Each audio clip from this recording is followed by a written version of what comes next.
Okay, okay, okay, okay, okay. Are we live? Are we live? All right, ladies and gentlemen.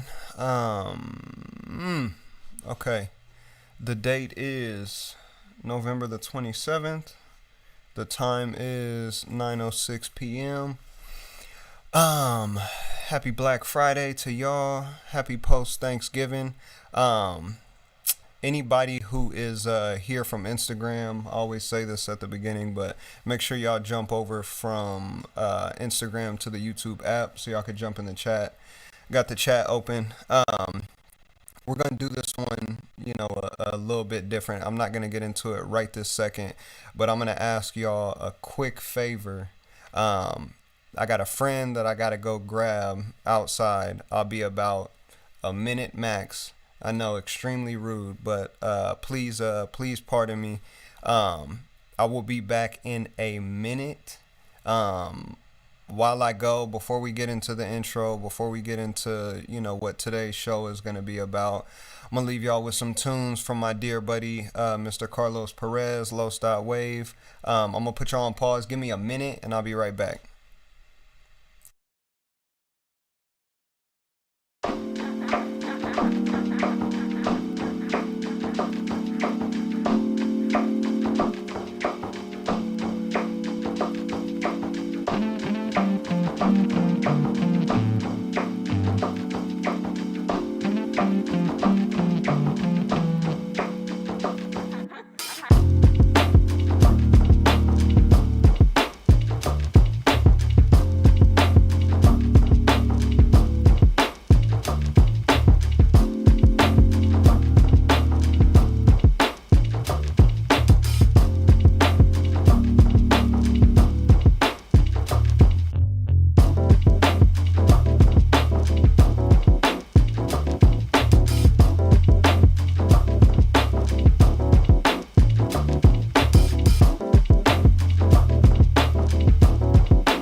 All right, guys.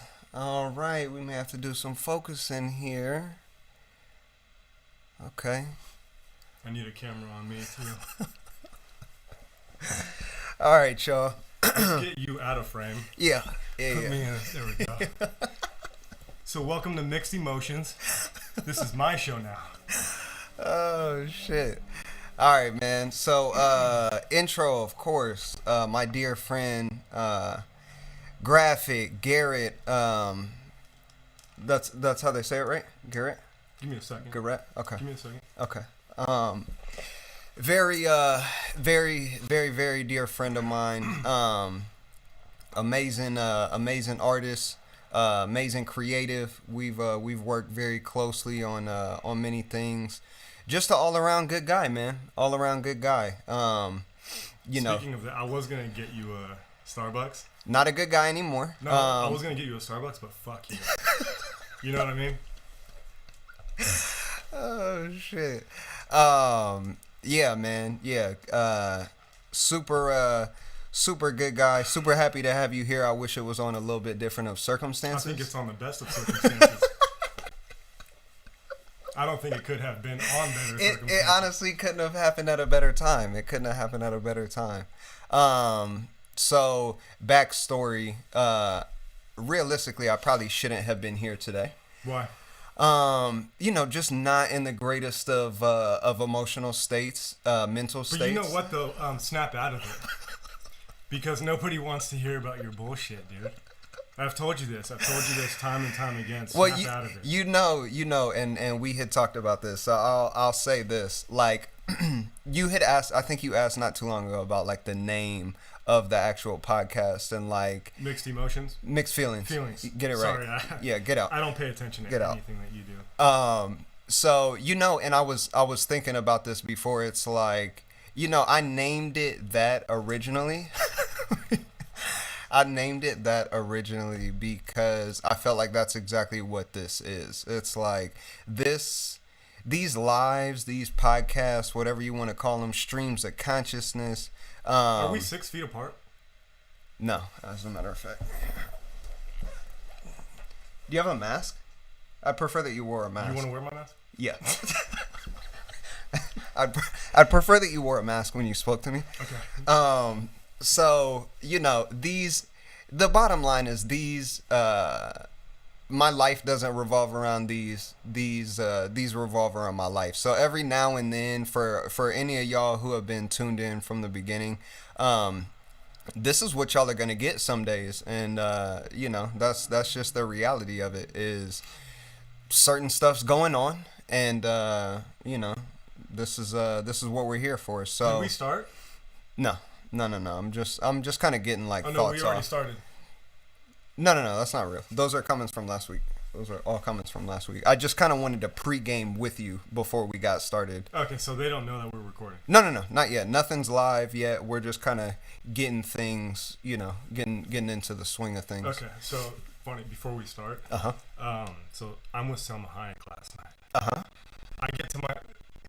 Do you not believe me? No. Okay. I believe every word you said. I'm with Selma Hayek last night. Okay.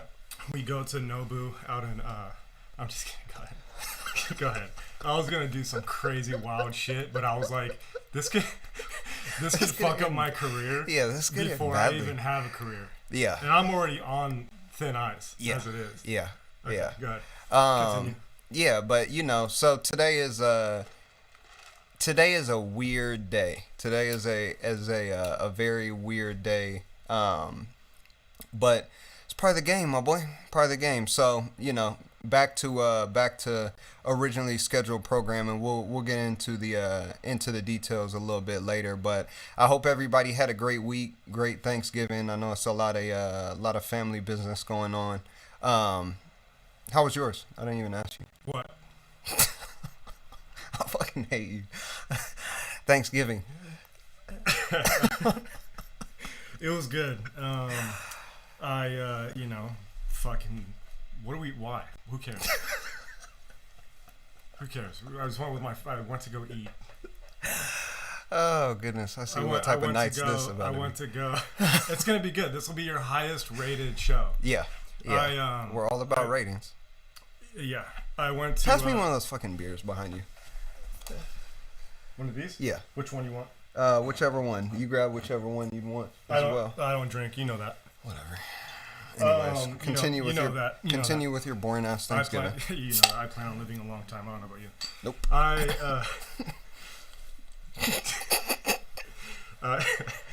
I went to my dad's and then I went to my mom's. They don't live together, and so I have to deal with that, and I've dealt with that my whole life. Thanksgiving, Awesome. Anyways, go on. Yeah. Anyways, I don't even know why I asked because I really. It doesn't matter. It doesn't matter. It doesn't matter to the grand scheme of things. They don't care. Whoever's tuned in right now, they don't care. Yeah, they don't. They don't care at all. Shout out y'all in the chat, by the way. Mother, hello. Nikhil, Mr. Half a Dime, hello. Johnny Guns, what up? I think we just gotta bust the top wide open. We got a lot of shit that's been going on. We gotta bust it open. Yeah, I'm not. I'm not gonna beat around the bush here. Did we intro me already? Kinda, but I feel like you. Listen, I told you in advance. I'm sorry because Graf deserves Graph deserves better. Graph deserves Start it me again. when I'm in Let's my start over. Let's best start- mental let's state. start over. So let's start from the beginning. Let's start it over. We're gonna start over. Yeah. Yeah. Okay. Here.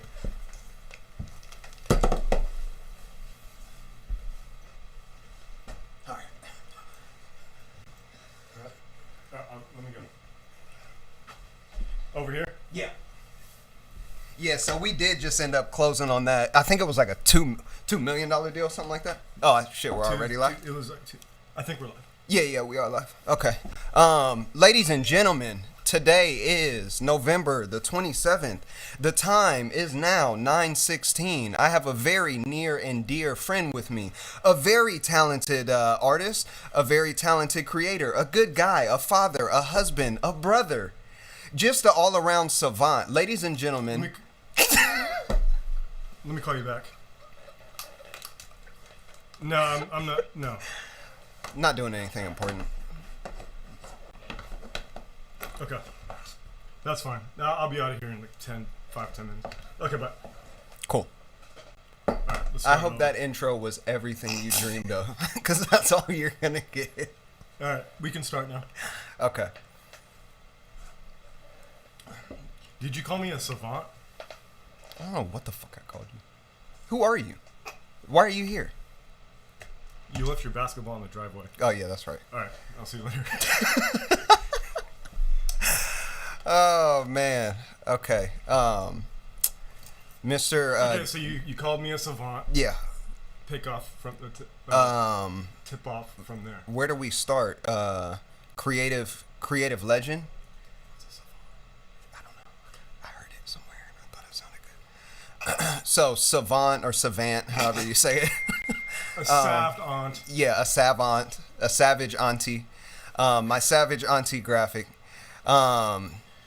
Great guy, dad, brother, Two-time dad. two-time dad, a back-to-back dad, husband, brother, sister. Not to my brother. I'm not married to my brother. But have you seen him though? He lost a lot of weight. He looks good. That's awesome. And if I did swing the other way, my brother could get it. Be first on the list. He'd be first on the list. Okay. For sure. He knows that. Bet. Yeah, y'all. So, Talk a little bit about, my accomplishments. yeah. Okay. So, I think that's what's important I here. think that is important. Because it'll all. I want to give you the spotlight that I know that you deserve. So, Well, I mean, I'm gonna have the spotlight the entire time I'm here, to be honest. okay. All right, bet. So I think just finish your intro. Let's say what things can be said about Dear Graph. Can I go through some of your designer credits? Go ahead. Okay. All right. So, You do know things that I've. You are familiar with my catalog, right? I'm very familiar Okay. with your catalog. Okay. Okay. We got. You know what? Why don't we? When you're done doing this, whatever, we can also talk about how we met. We can. I think that's a cool story. Yeah, that is a cool story. So, who do we got? We got Machine Gun Kelly. We got Foxy. We got. I'm trying to go back in somewhat chronological order. Yep. We got MC Ren. We have Freddie Gibbs. Hobson. We got Bone Thugs. I'm trying to think of some of my favorites. One of the Bone Thugs. One Thug. One Bone. One bone. One bone. We got- He designed for a single bone. A single bone. Yep. Yeah. What else we got? What else do we got? Scoop DeVille. Scoop DeVille. Paul Wall. Yep. Talk about it. I'll pull up your site right now. Go ahead then. Okay. Continue though. I don't know. That's just a lot. He's making all this stuff up. He didn't design for any of these people. Oh, look at that. What is it? Is this even you? Anne Marie. Young Blue. That's new. Who else do we got? Lil Mosey. I'll finish this. Okay. So here's what we're gonna do, y'all. Who do we got? G Rye, MC Ren, of course. Aaron King Cohen. Aaron Cohen. King Lil G, Young T.O., Young K.A., Justin Rory, Lil Papa, just to name a few. Miles Ryan Harris. Of course. Foxy. Gunna, Machine Gun Kelly, and the newest artwork that you got, Anne Marie and Young Blue. On the site, but Okay. we just dropped a song today. It's I'm not on the song, but I did the cover art. It was for a new artist named Young Puda and Dream Doll. And then we also did Jen Carlos featuring Mafio. That came out yesterday for a song called Quickie. I think you know what that's about. And we've got a couple. No, I don't. Quickie, like when fucking. Oh. Quickie. Yeah, Quickie, like fucking. Yeah. And then I also have I have one that I really want to say. You know what it is. Don't say it. Okay. But I have one that I really want to say, but I don't think that I can because. So it's out. Yeah, it's one of those type Okay. of things. Well, the good news is Graph will be a. I've got about 7 in total that I really want to say. Don't interrupt me. Bad. So the good news is Graph will hopefully be a frequenter of the show. Now you could continue. Yeah, I mean, whatever. So seven in the chamber. Yeah, there's seven in the chamber. Okay. And that's just approved projects. That's not including any of the stuff that I'm working on. Okay. But whatever. It's all part of the game. It's all part of the game. Yeah, all part of the game. All right, let's talk about how we met. Do you remember how we met? Do you remember why we met? Strip club, 85. Cold night, Tuscaloosa, Alabama. I had on red, you had on blue. Oh my god. I'm trying to think of something. I'm drawing a blank. When we Sadie met. Hawkins, 1982. That's it. The Sadie Hawkins dance. So, how old are you? You were like, what, 18, 19? 18. 18. And it was 2011. And you were in a group. And I'd have it been was- 19. Okay. So, can I finish? Yeah. Sorry. 2019? Yeah. No, 2011, right? Mm-hmm. And you were 19, and you were in a group, Floor Seats, and it was you, and it was Life, and it was your brother River, and it was, who else was in the group? Lean was in the group? Lean was in Floor Seats. Chuck was in Floor Seats, and Cam was in Floor Seats. Right. Dunn was in Floor Seats. That's too many people. I know. Well, that's why. It's like the fucking Wu-Tang or something. Yeah, that's why it was a super group. So I think Lean connected us, right? Yep. And at that time, I had just started working with a clothing company that was pretty big in Orange County. So I started working with them, and one of my objectives with the company, aside from doing design and stuff like that, was to, pretty much become like an attribute with marketing and things like that. And one of the things that I wanted to focus on was doing product placement and getting clothes onto recording artists. So at that time, I was doing product placement with Hobson, and the show that I met you guys was at Hobson show. That was It was Andre the Yost. The Yost. It was Andre Nicotina, Yep. Hobson, and you guys. And I think I introduced you guys to Hobson, right? Maybe River. I don't like. I seen him skating you guys. around. I saw him skating Yeah. around out in front of the venue, Yeah, but he was skating. yeah. No, I don't think I ever talked to him. That was the first time that I met you guys. And then I was, to be honest, I was like, I hope I never meet them again. And here we are, 25 years later. Yeah. Here we are 40 years later, and it's like, what are we doing here? Oh, fucking hell, dude. Yeah. It's like, what are we doing? Killing time. Yeah. It's killing time. Well, I will say a lot has happened, obviously, during that time. So we linked, and then it was shortly, how much longer after that? Maybe like 4 years was Wallflower, right? What? 4 years. 4 years later was Wallflower. Yeah. 2015. Wallflower was 2014. Oh, that's right. So Graph did all the cover work for Wallflower. That project's on my YouTube if y'all want to check it out. That was like our first process of like sitting and working together. I remember like I got the pictures somewhere, but brought the photos to you, kind of told you a little bit about like the concept, and then obviously you took it all the way. That one was a challenge for me. I think that was the hardest, even to date. I think that was the hardest cover that I've ever had to design. How so? Because I didn't have my process to do what you like, basically what we ended up doing. I didn't have the breakdown or the process or the know-how on how I was going to successfully pull it off. And so I freestyled the whole thing, and it worked out.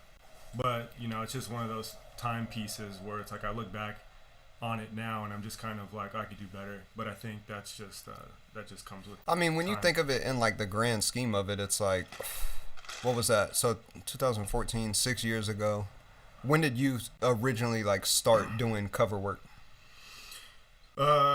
Shoot. Like not artwork, but like cover work specifically. Like when were you like, okay, this is what I'm gonna like try my hand at? I think it was 2007. Okay. 2007. I mean, local friends like that made music and stuff. I would do little graphics here and there for their singles and their albums. But my initial goal was to get into apparel and become a graphic designer within the apparel industry. And around 2011, things started going more of the cut and sew direction. So the graphic elements and the artwork and all that was kind of out the window, and I didn't really care about patches and zippers. Yeah. So I just rerouted myself to focus more on design within music and stuff. And yeah, so to answer your question, 2007. So I mean, from 2007, you knocked that out. 2014. I mean, I feel like obviously I've seen I've seen stuff you've done from that time up until now, but I feel like at that time it was like, oh yeah, like this is solid. So I mean, I guess that was the reason why I asked, was to just get that idea of the time frame. But I mean, I feel like that was, when I threw it up on YouTube, for instance, I wasn't like, oh, we got to change the cover work, we got to make it look different. It was like, shit, this is still solid to this day. And that was what, 6 years ago. Yeah, I think it's like anything. You look at something long enough, and you can make little critiques or suggestions, or you want to do something different next time around or whatever. But for what it was and for the time and all things considered, it was good. For sure. What's going on in the chat right now? Sparkell going crazy. Los, I'm only here for Graph. All right, Los. Good boy. That's what's up. Nikhil Shane. All right. Bet. Has he worked with anyone famous? Famous in terms of like Drake famous. I think Machine Gun Kelly is the biggest name in terms of relevance. But then you have people like MC Ren, where it's like, he was super famous at one point. Like same thing with Bone Thugs and Harmony. One Bone. Yeah, One Bone. Scoop DeVille, as a producer, he's super well known. The people I'm working with right now are all famous, so I think it just depends on your understanding or your opinion on, celebrity. Let's see. Sparkell's getting spicy in the chat. Sorry. I have seven. I have 7 Grammys and 7 brides for 7 husbands. I don't know what that means. Which one of you was the girl Johnny Guns asked? I don't know what the fuck. I don't know what that means either. Do you realize that you guys are really broadcasting? Yeah. Giraffe is putting us to sleep. Can you call Chuck? Well, Giraffe says you can log off and go take a nap. That was a joke. Please, Miles, shut him. What's I-up? Oh, Up? up. Okay. All Is right. Sparkhill the one that left the heart emoji on your picture on Instagram? Probably. Sparkell's a frequenter of the chat. Oh, gotcha. Johnny Gunn says, "Yo, this guy is awesome." Crystal's Shout out laughing. Shout out Johnny Guns. Yeah, we're only here for positivity, man. We're not accepting any negativity tonight. Yeah, okay. So I say we gotta get into the meat of things. What's been the latest? What's on your mind? What's been going on in the world of graph?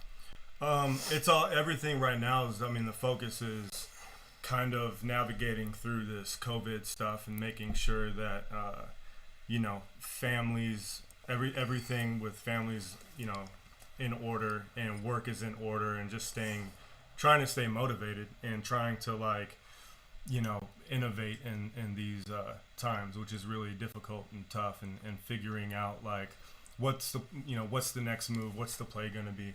We not to cut you off, but we had talked a little bit a few episodes back about specifically how all this COVID stuff affected, I mean, I guess me specifically, but what would you say on your end? I know we kind of talked about it, but what would you say on your end has been the biggest flip past over the past 9 months, with what you're doing? How has it changed what you got going on? Or how you're moving out here, how you're maneuvering, how you're lining up work? Yeah, I think, well, for me it's picked up surprisingly. I think for me, I don't know, I feel like what I do for work is pandemic proof, because I'm able to work at home. The transition from where I was going in terms of having to travel to LA for meetings, that just turned into Zoom, and phone calls. And then my work is all really computer based and drawing and art focused. So it doesn't require me to have to be anywhere other than my place. So work hasn't really taken a hit for me. I'm not doing something that's affected by it. More personal shit. What? I said more personally, more it's had more of effect personal wise. But work it didn't throw shit off. Work it didn't throw anything off. Personal, it's completely changed my approach to stuff. My opinions or my outlook or my approach to my day-to-day is different. But I think that goes with everybody else. I mean, I try to have as much of a positive mentality about things as possible, but at the same time I still get thrown a lot of bullshit, and it is what it is. Yeah I mean, I even when we were talking about that, and I was thinking about it today, how much different stuff is. If I were to rewind a year ago, a year ago we were in the studio, you know what I mean, we were working day to day, knocking stuff out, and I feel obviously that's not the only contributing factor to what's going on. I feel it's become more progressive. What do you mean? Because I feel the pressure's on. I feel we were comfortable. So it's I could see that. We've always had drive. We've always wanted to achieve, things for ourselves and for the people that we work with, and stay focused towards our passion, but we didn't realize how comfortable we were. And now it's kind of survival of the fittest. Yeah. I'm seeing people now have a really hard time as to where me as maneuvering. Having a really hard time getting around, and these were the same people that a year ago everything was fine. Yeah. So I don't know. I mean, I think with everything that's been going on, just the climate and the atmosphere of everything is just so much negativity and so much drama, and it's forced me to shut it all out and just focus on what's important. And to me, it's it's my career, and it's my family, and my friends that actually are after something and that take things serious. Well, we talked. I remember we talked before I even kicked this off. I don't know if you remember that, but it would be, what is that, 3-4 months ago. and I remember us talking about how it's making people have to pivot. You know what I mean? Like it's making people have to pivot and really, kind of how you said, like ensure that what you're doing is like pandemic proof. You know what I mean? The best way that you can, because I know for a lot of people, like myself included, that wasn't the case. Like it wasn't, what I was doing was not pandemic proof. And it's funny because it started taking like a slow decline even before before the pandemic had hit. And then when that hit, it was a wrap. It was like, okay, the ball's slowly rolling downhill. Pandemic hits, and now we're going full speed, like downhill. And within like a short period of time, it was like, oh, okay, like, well, there's a lot. This is a mess now. There's a There's a lot to figure out. You know, it's like you have to reroute. You just have to reroute what you're doing, and you need to figure out like what's the big picture and what's the goal, and it's just different now. I feel like the only have to adapt. The only alternative is like you really have to be connected to the people in one way or another. Like I'm thinking about it, and it's like all of these, you know, whether it was like a retail shop or whatever the case may be, it could be a ton of different, you know, different ventures and whatnot. But it's like if you have no direct line to the people, that could be taken away from you. Whatever your avenue of like getting to the people is, if that can be taken away, especially like physically with, you know, how all this stuff went down, I feel like that's when it becomes tricky. Yeah, I don't know, tricky. Tap into the chat real quick. Sparkell, I thought it was called Mixed Feelings.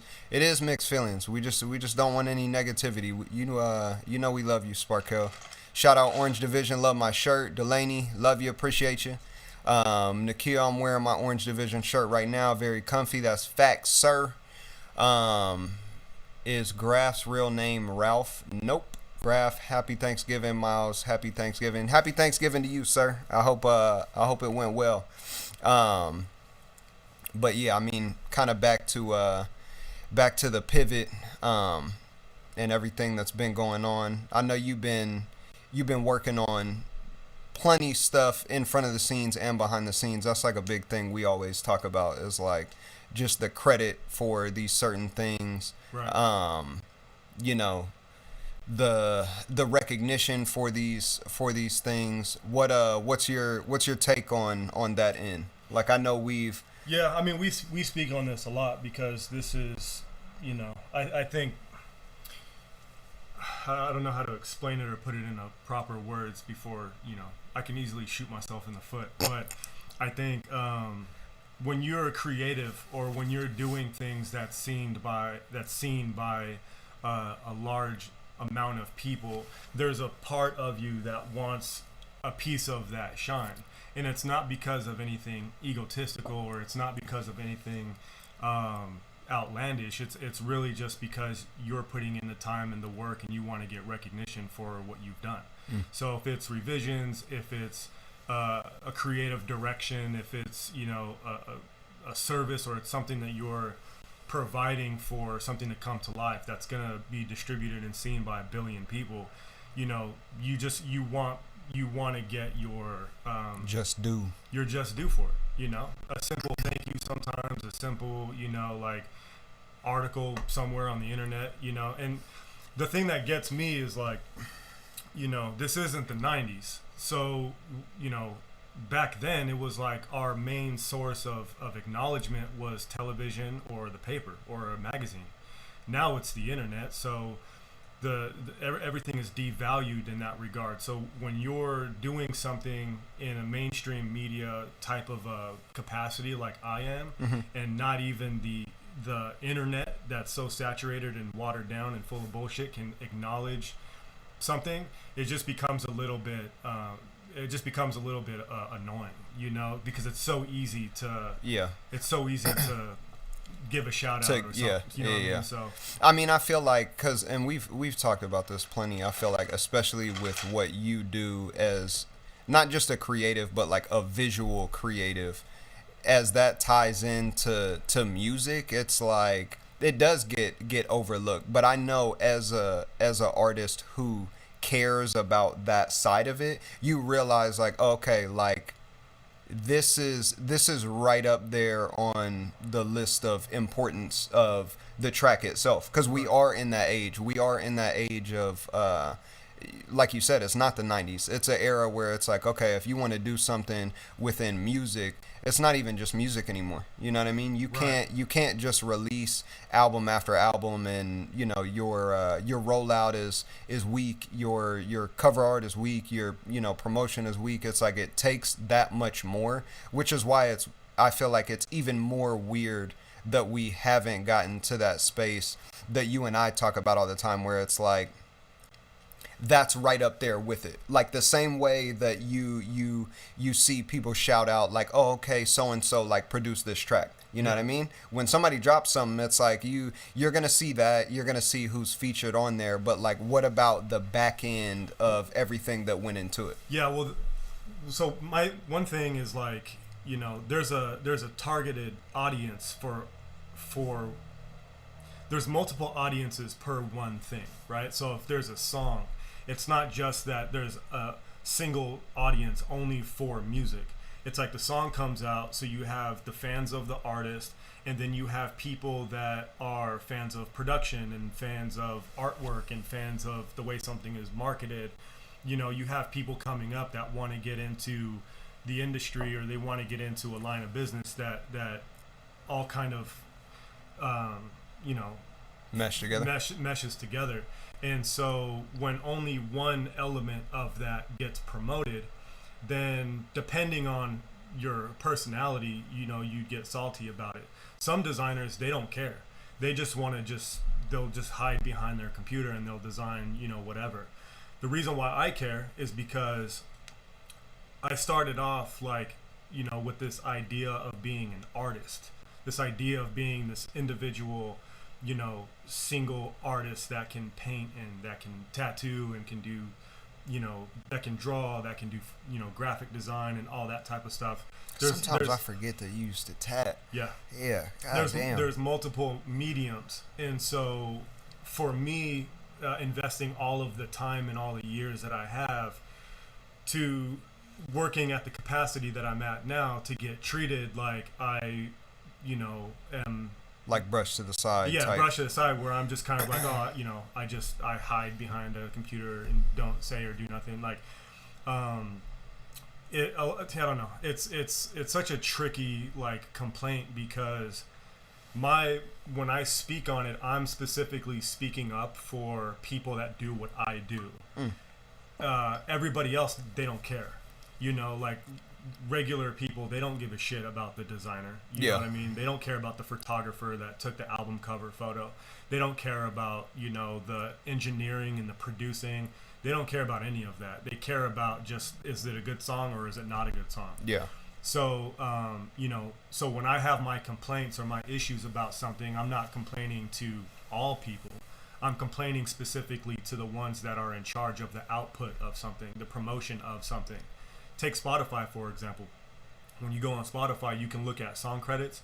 They don't have a section that says, artwork by, even production by, they have written by, and they have like performed by or whatever. Yeah. It's little things like that where these platforms need, in my opinion, need to make a little tiny adjustment. And I'm working with the label. I'm signing over the artwork. I'm dealing with them in terms of their artists and things that they want to get done and so on. And so, it kind of just ends at the payment though. Yeah. There's no after promotion. And also, it's not really the label's fault. A lot of it is like who I'm dealing with. Yeah. If I'm doing like Machine Gun Kelly, for example, I did 8-9 projects for him, singles for his album or whatever, and not one time did he say anything. He didn't didn't like, shout it out, comment, didn't tag you, nothing. And so the what that basically shows me is that he doesn't care. He doesn't give a shit about who's doing what for him. Yeah. And then he goes and drops the album, and it doesn't fit with like what we had previously pushed. It's like it's just a different It's just a lot of jumping around, I guess. I don't know. Yeah, I mean, I feel like I think of because I told you like the issues I was having with Spotify and like the Spotify for Artists platform. Honestly, I feel like a lot of this stuff is super similar. It's like not people and industries and like companies and whatnot. They're only gonna do what they're allowed to do. You know what I mean? Right. So they're But it's also to a point where it's like, who's gonna do what they're not allowed to do?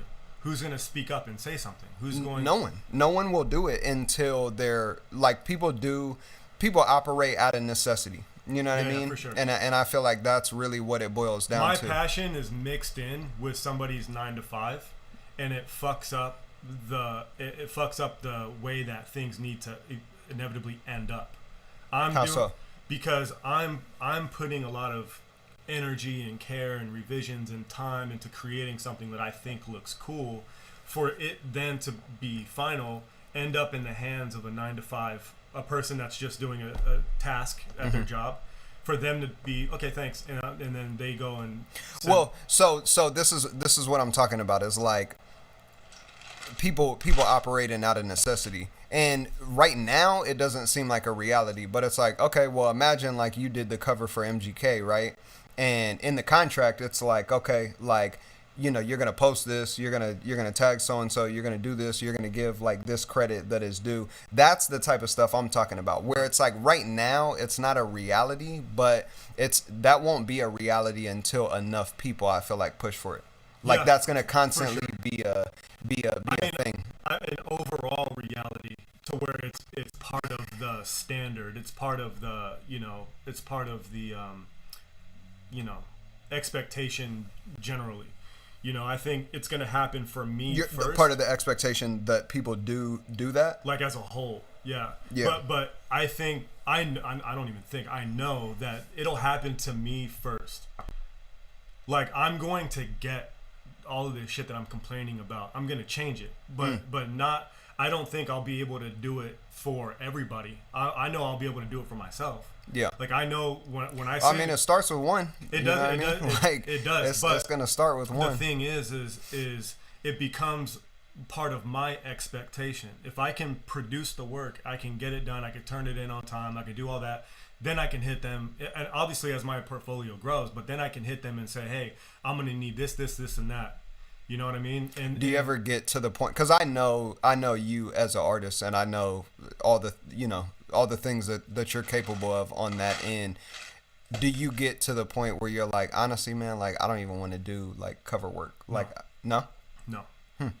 Because I'm going to die one day, and all of the work that I do is going to sit on a hard drive or on my website or print it out, and that's my legacy. Just like my kids, it's the same thing. I'm going to create stuff and make stuff and let it live in cyberspace and let it get printed and all that. And then when the day comes when I'm dead, I won't be here, but all of those things will be here. So Especially with the music too. I feel like that's it's the same thing. It's the same thing. No, well, I mean, with what you're doing within music, within I music. understand Yeah, that yeah, point. for sure. You know what I mean? It'll live on. Somebody bought that record. Yep. Somebody has it Yep. downloaded in their phone somewhere for sure. And then the other thing too is take Machine Gun Kelly thing for instance. One of the songs that I did the cover art for is on Tony Hawk Pro Skater. And then he goes and wins a VMA on one of the music videos that I did the cover art for. So for me as a creative, it's like that's the type of like character traits that my work now has. That I was a part of those types of things. And those weren't told to me in advance when I was doing the work. That came after the fact. So as I'm making these projects, if I do a single cover for you and that song happens to go gold or platinum or whatever, it's just now that becomes part of my portfolio, and those are the things that I always look forward to and I'm into. It's not really about the drive. The drive can't be swayed by money and actions of other people. That's not why I'm doing it. So obviously money, because this is my career, but that's not the like core. That's not the primary. That's not the primary value of it. So yeah, I'll never stop doing what I'm doing. It'll only get better. Yeah. Yeah. And I mean, like you said, I feel like the situation's only going to change, and it's going to have to start with one person. You know what I mean? Right. Like Right. it's gonna have to start somewhere. And there are artists, like a Mr. Cartoon, for example, where this guy does have work in the music industry, but he has work in multiple industries, and he's done different things, and he has his own core following on his own doing and what he's done. And so, not that I'm trying to replicate him, but there's a blueprint there that needs to be, I think, understood. If you're going to make this a career and you're going to try to get the most out of it as possible, you gotta look at people that have kind of paved the way, break it down a little bit, and reverse engineer it, and recreate it on your own. And that's my trip. Like, that's the way I'm going about doing it. So yeah, I mean, I can go on forever about this type of stuff. I saw Delaney had said something about Dave Chappelle and Netflix. What's your thoughts on the Dave Chappelle Netflix situation? I got a lot of thoughts on that. Yeah, I got a lot of thoughts on it too. It's similar. It's like passion, somebody's passion and career and care being, crossed with people's business and bullshit, your politics and all that. So it just makes everything, it just screws everything up. I feel like people don't understand. Like, I love Dave Chappelle, man. Like, even before all this, before like the Netflix specials and all of that, like, just obviously I don't know him as a person, but like as a person, as a comedian, like, I feel like he's the one person who is, he's like he's the trailblazer. He's the one who's walking over the hill and like looking back and telling the rest of these comedians, like, okay, it's like, I made sure it was straight. Come on over. Like,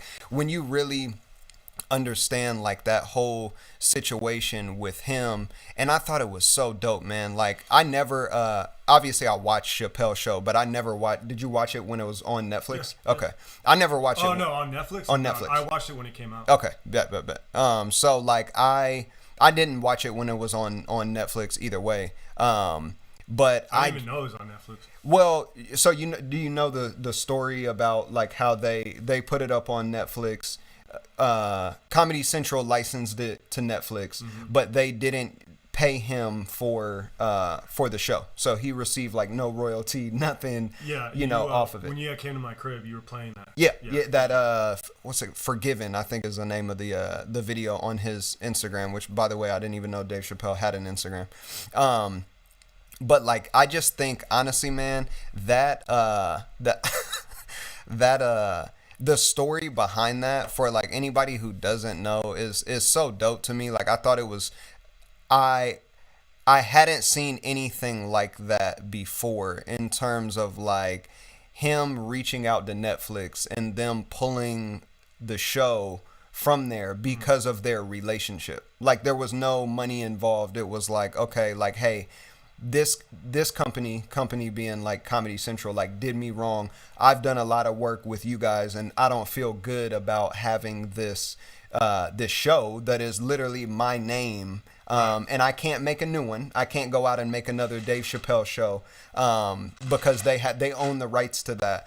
I don't feel good about it. I'd appreciate if you guys took it off, knowing how much traffic they're getting to that show specifically, because I'm sure millions of people were watching it. And for them to pull that off, I thought that was super dope. Dope. And I love but it's funny because it's similar in a way to what you're talking about. Like, there's going to have to be those people, and it sucks, but like, a lot of times it's the people in that high of a position. Like, Los just said Netflix and HBO Max. I forgot about HBO Max too. But yeah, like, it's those people sometimes that reach that high of a like pedigree within what they're doing, right, that are able to like pull those strings. So kind of like how you're talking about with Mr. Cartoon, it's like sometimes you got to reach these certain points in order to like reach back and be like, nah, like for sure. things are not going to go this way anymore. I'm going to make sure, if not just for myself, that for the rest of the people that follow me. Give me a second. My chain is tangled, and you didn't fucking say it. I'm on live television. I didn't even see it, man. You know. Oh my god. Pass me another one. We gotta start over. Yeah, let's start from the beginning. Another beer. All right, guys. So the date is November the 27th. Anyways, Netflix, Dave Chappelle. I'm a huge Dave Chappelle fan, man. Well, back to that. Huge Dave back to Chappelle what you fan. just said about getting to that certain point. That's what's happening with me right now.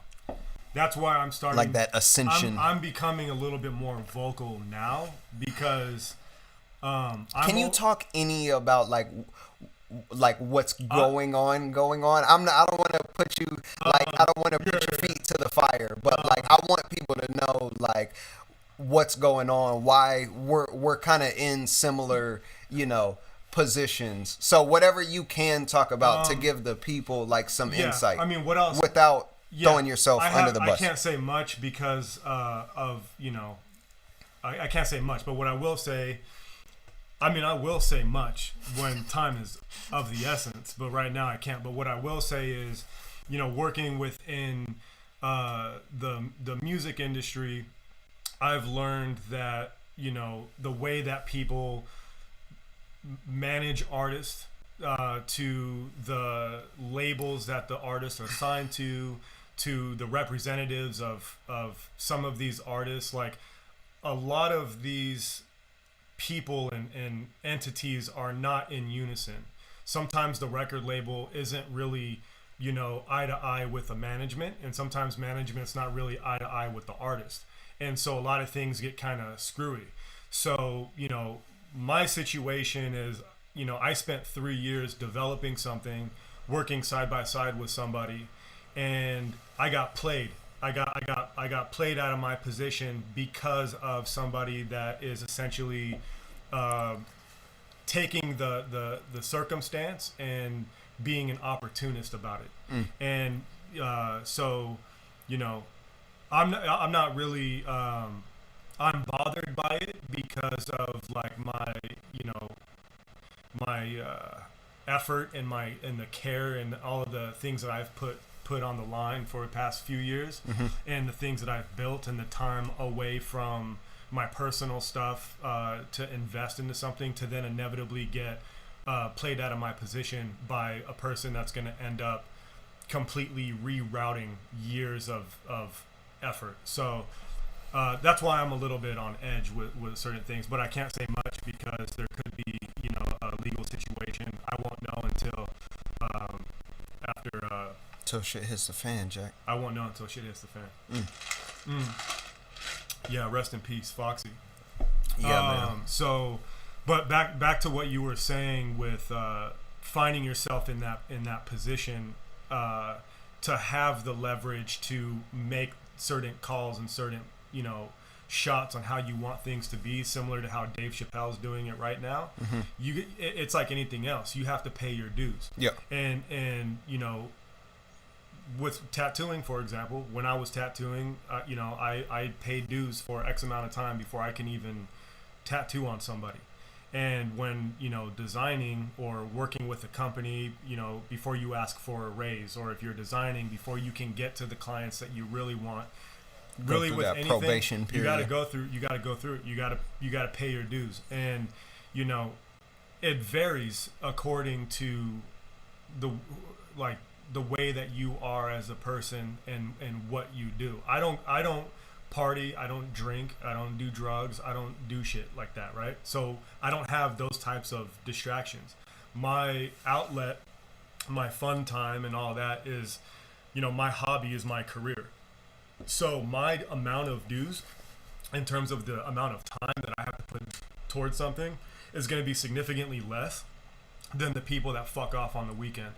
Because they're wasting time. They're not as dedicated. So when with me, my focus is I need to learn more. I need to get better. I need to work with people. I need to it's just like a whole bunch of stuff that I have to like take into consideration.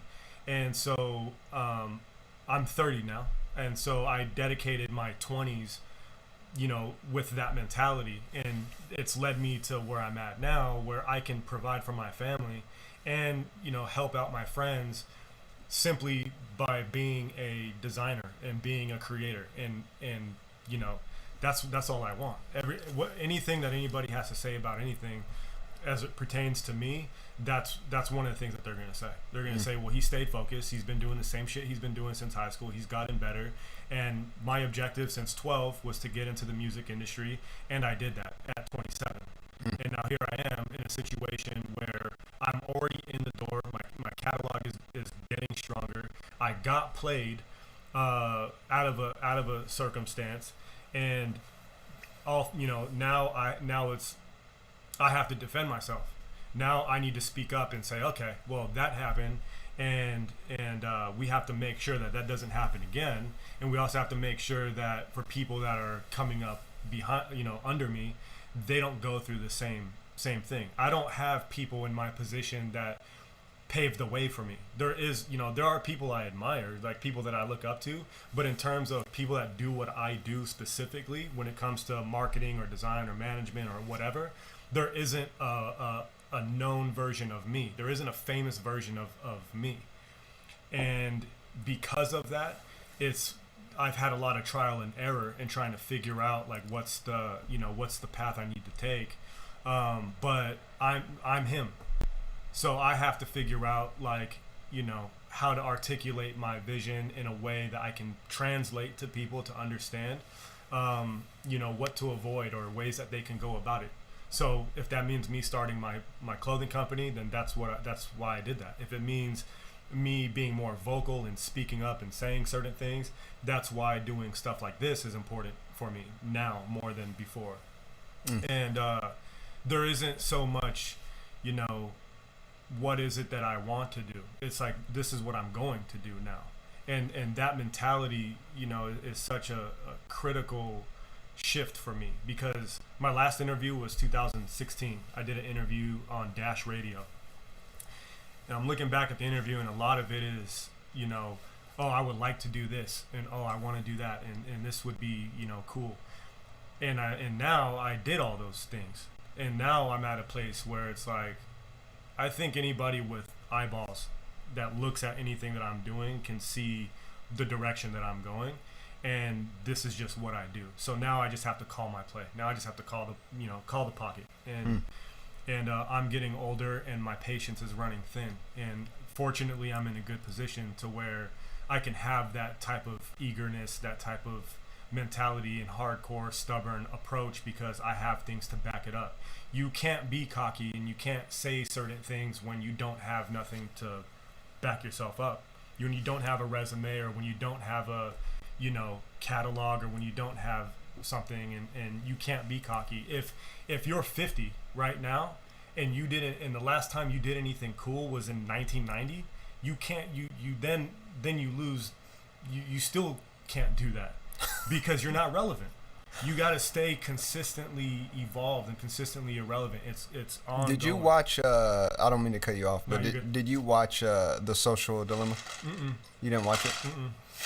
Man, I don't know why more people have not watched that movie. Man. The reason why I didn't watch it is because I already don't like social media, and the last thing I want to do is watch something about social media. Yeah, but I feel like it's, even if you're like completely checked out of the social media game, just like understanding it is nuts. But I feel like some of what you're talking about is relative to that for sure. Yeah, I don't know. That's a wild bag to be in. I'm not even. Oh shit. Yeah. So yeah, I mean, I know you've been dealing with that, and I didn't want to like put you on the spot with the situation specifically, but I think it's important. Sure. For you people. Can ask whatever you want to ask, by the way. Yeah. Like if I have to fish for like what I'm not, I don't know, but you can ask stuff. Yeah, I mean, I just think like it's important for we go through a lot of the same like struggles, but you're in a industry that's completely different. Like you're doing something that's completely different than what it is that I'm doing. And I feel like it's important for, you know, anybody that's tuned in here live, or anybody that watches this later on down the line, to like to hear about some of this stuff, cuz it's like these are the things when you jump into these types of games and these types of like ventures and career paths or whatever the case may be, it's like this is the stuff you got to deal with for sure. You know what I mean? Like it's like that Nipsey interview where he talks about, you know, he's gone through every emotion and all that. Like, I mean, I like when I first watched that interview, I was like, yeah, I mean, I get it, but I did everything but cry and feel sadness in my career, in my life prior, or like when I had heard that. And then in September, when Foxy passed away, and then I went to Dallas and I'm at the funeral, and just that whole time period, you know, that was the first time where it's like, not only did I cry because I lost one of my best friends, but that was also tied into my career. And then I'm thinking about my family, and then I'm thinking about my friends, and I'm thinking about the time that I invested in everything. And then I go to, you know, the funeral, and you know, I spoke my piece. I said what I had to say in front of the people that played me. So my circumstance now is sadness is gone. There's no I've come to grips with the situation. Now it's just anger and frustration and, you know, rage for the most part. You know, I'm at the crib thinking about shit you know what I'm saying, that would put me in prison for the rest of my life. Yeah. But that's part of the game and part of what Nipsey was talking about. It's like I've gone through every emotion. Yeah. And now I feel like I have. And when you go through everything and you try to, you know, make peace with things and justify things and, you know, ask yourself, why are you doing this? And, you know, why, you know, what's the deal? That's when you cross over to that's when you evolve. Now you're just a different person. Phil, let the people know like about Foxy and like y'all's you know, relationship and working relationship, like just y'all's friendship and whatnot. For those who like don't know in the chat. So Foxy was a recording artist from Dallas, and he got signed to Interscope in 2017. And a week after he got signed, I was introduced to him by a mutual friend who at the time was an A&R at Interscope. And with him being a recording artist, producer, writer, and me being a designer and doing, you know, marketing and things like that, that was the reason why we met. It was because it was a friend of ours that was trying to connect the dots. Well, sometimes when you meet people for the first time, or within a certain window of time, you know you're gonna click. You know, you know that you have the same type of humor. You know, life. You've gone through a lot of the same type of things, and so that's how it was with me and him. It's similar to me and you. You know, whereas there's a lot of common ground and a lot of the same sense of humor, and so. We decided to just, also, you know, when he came from Dallas, he didn't have any friends over here. He didn't have a large group of people that he surrounded himself with. He was solely focused on music. And he was dealing with the shitty management deal at that time. So, you know, we ended up just becoming homies and you know, I did all the single covers. With the exception of maybe a couple, but that was on some politics on the ones that I didn't do. And the way that our relationship, you know, was from the jump as it pertains to work was we have this opportunity to start fresh.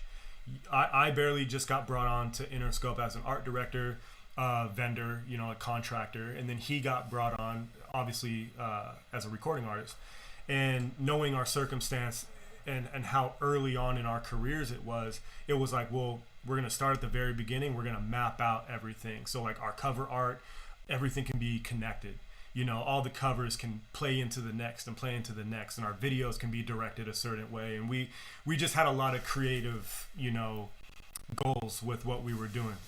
And we're looking up to people like The Weeknd and people like Nipsey Hussle and people like Drake and Future, like people that actually, have this like creative essence about them, and this, brand behind them and everything. So after a while, obviously we become friends, and he becomes familiar with my work and history, and we ended up just partnering and starting a brand called Cash Cartel. And that was in 2018 when we started that, and we just built the brand. But behind the scenes, I've got this like catalog of apparel, clothes and bags and shoes, and I mean everything. We were building onto it. We were adding the pieces, and we were adding this, like, we were building this brand, so then that way it can tie into the album when the album dropped. Well, over the past couple years, the project, because it was supposed to be, we dropped the project first, and then about a year later we dropped the actual album. And so everything that we were building beforehand was going to lead up until the drop of the project. Well, then it just kept getting pushed back. He was getting placements and writing for a bunch of people. He ended up getting signed to free bands, and he became one of Future's producers. And there was a lot of behind the scenes stuff going on to help build him and get him familiar with the game, I guess. All of the things that bothered him, we would talk about. All of the things that he would accomplish, whether it was going platinum, whether it was going gold, whether it was getting placements with this person or that person. We had this, thing where he would accomplish something, and then I would go and accomplish something, and then he would go and accomplish something, and I would go and accomplish something. And we would go back and forth. And so the dynamic of our relationship was based off of becoming successful and being homies in the process, and just, we're in this together. And then he goes, and something happened with management, and for a period of time he didn't have a management team. And then he ended up then he ends up getting signed to free bands, and then he ends up getting a management team. And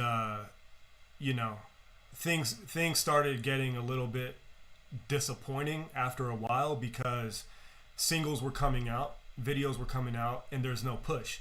There's no promotional build up. I mean, you remember, like, the song would just drop, and then the label doesn't get behind it. Yeah, and it's not the label. That's the thing. The management.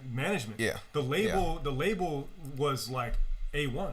Yeah. Like the label was fine, and it's not their job to baby artists. Yeah. And this is. I mean, even with that being said, though, like, just from what I saw, like, it's just messed up, man. Like that lack of push. Look, there's a roster of people. There's so many, sure, right? And so for sure. We've got J. Cole, we've got Kendrick, we've got we got really Ariana Grande, the Migos. Like, we got so many artists under that umbrella. Priority, where it's like the label's job is just maybe distribution or the deals or whatever.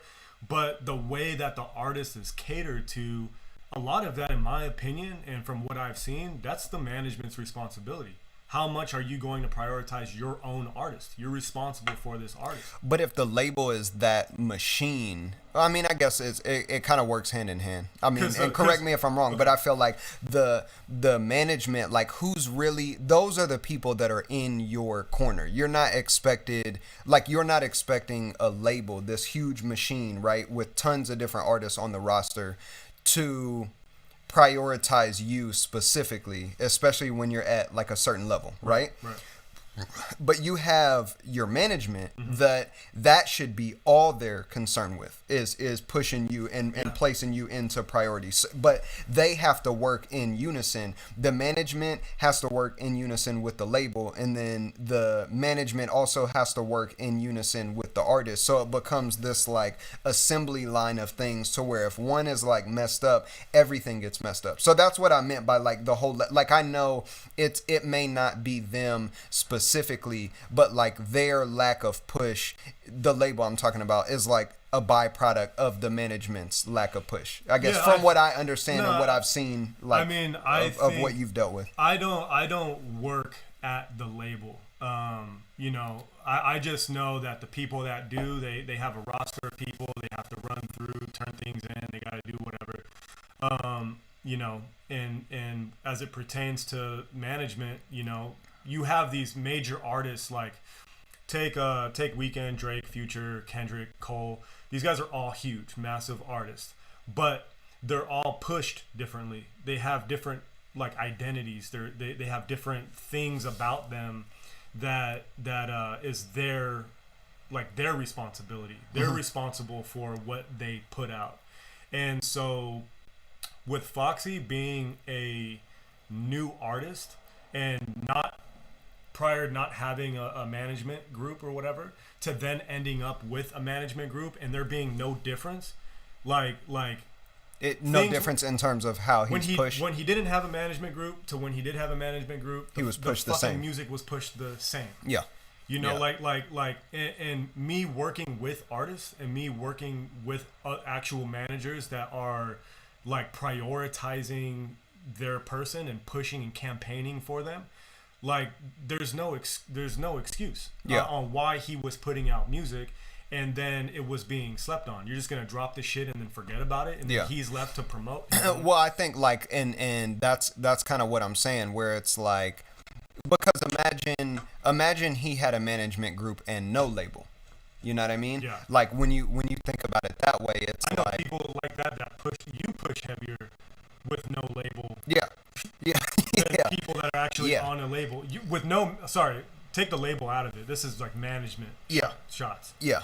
You manage yourself better than people that actually have a person that has a Rolodex of connections and, you know, shit to make somebody pop off. Well, from what I've like, because we talk all the time about this, and I feel like what I would say one of the biggest issues is something that you just mentioned. Like, what do most of these like management groups and whatnot have in common? They have a Rolodex of artists. So it's like, realistically, you got one, and I don't know, you know, the fine details of all this, but it's like you got one or two people within this management group that are like at the top, right? Like they're in charge of like getting certain things done.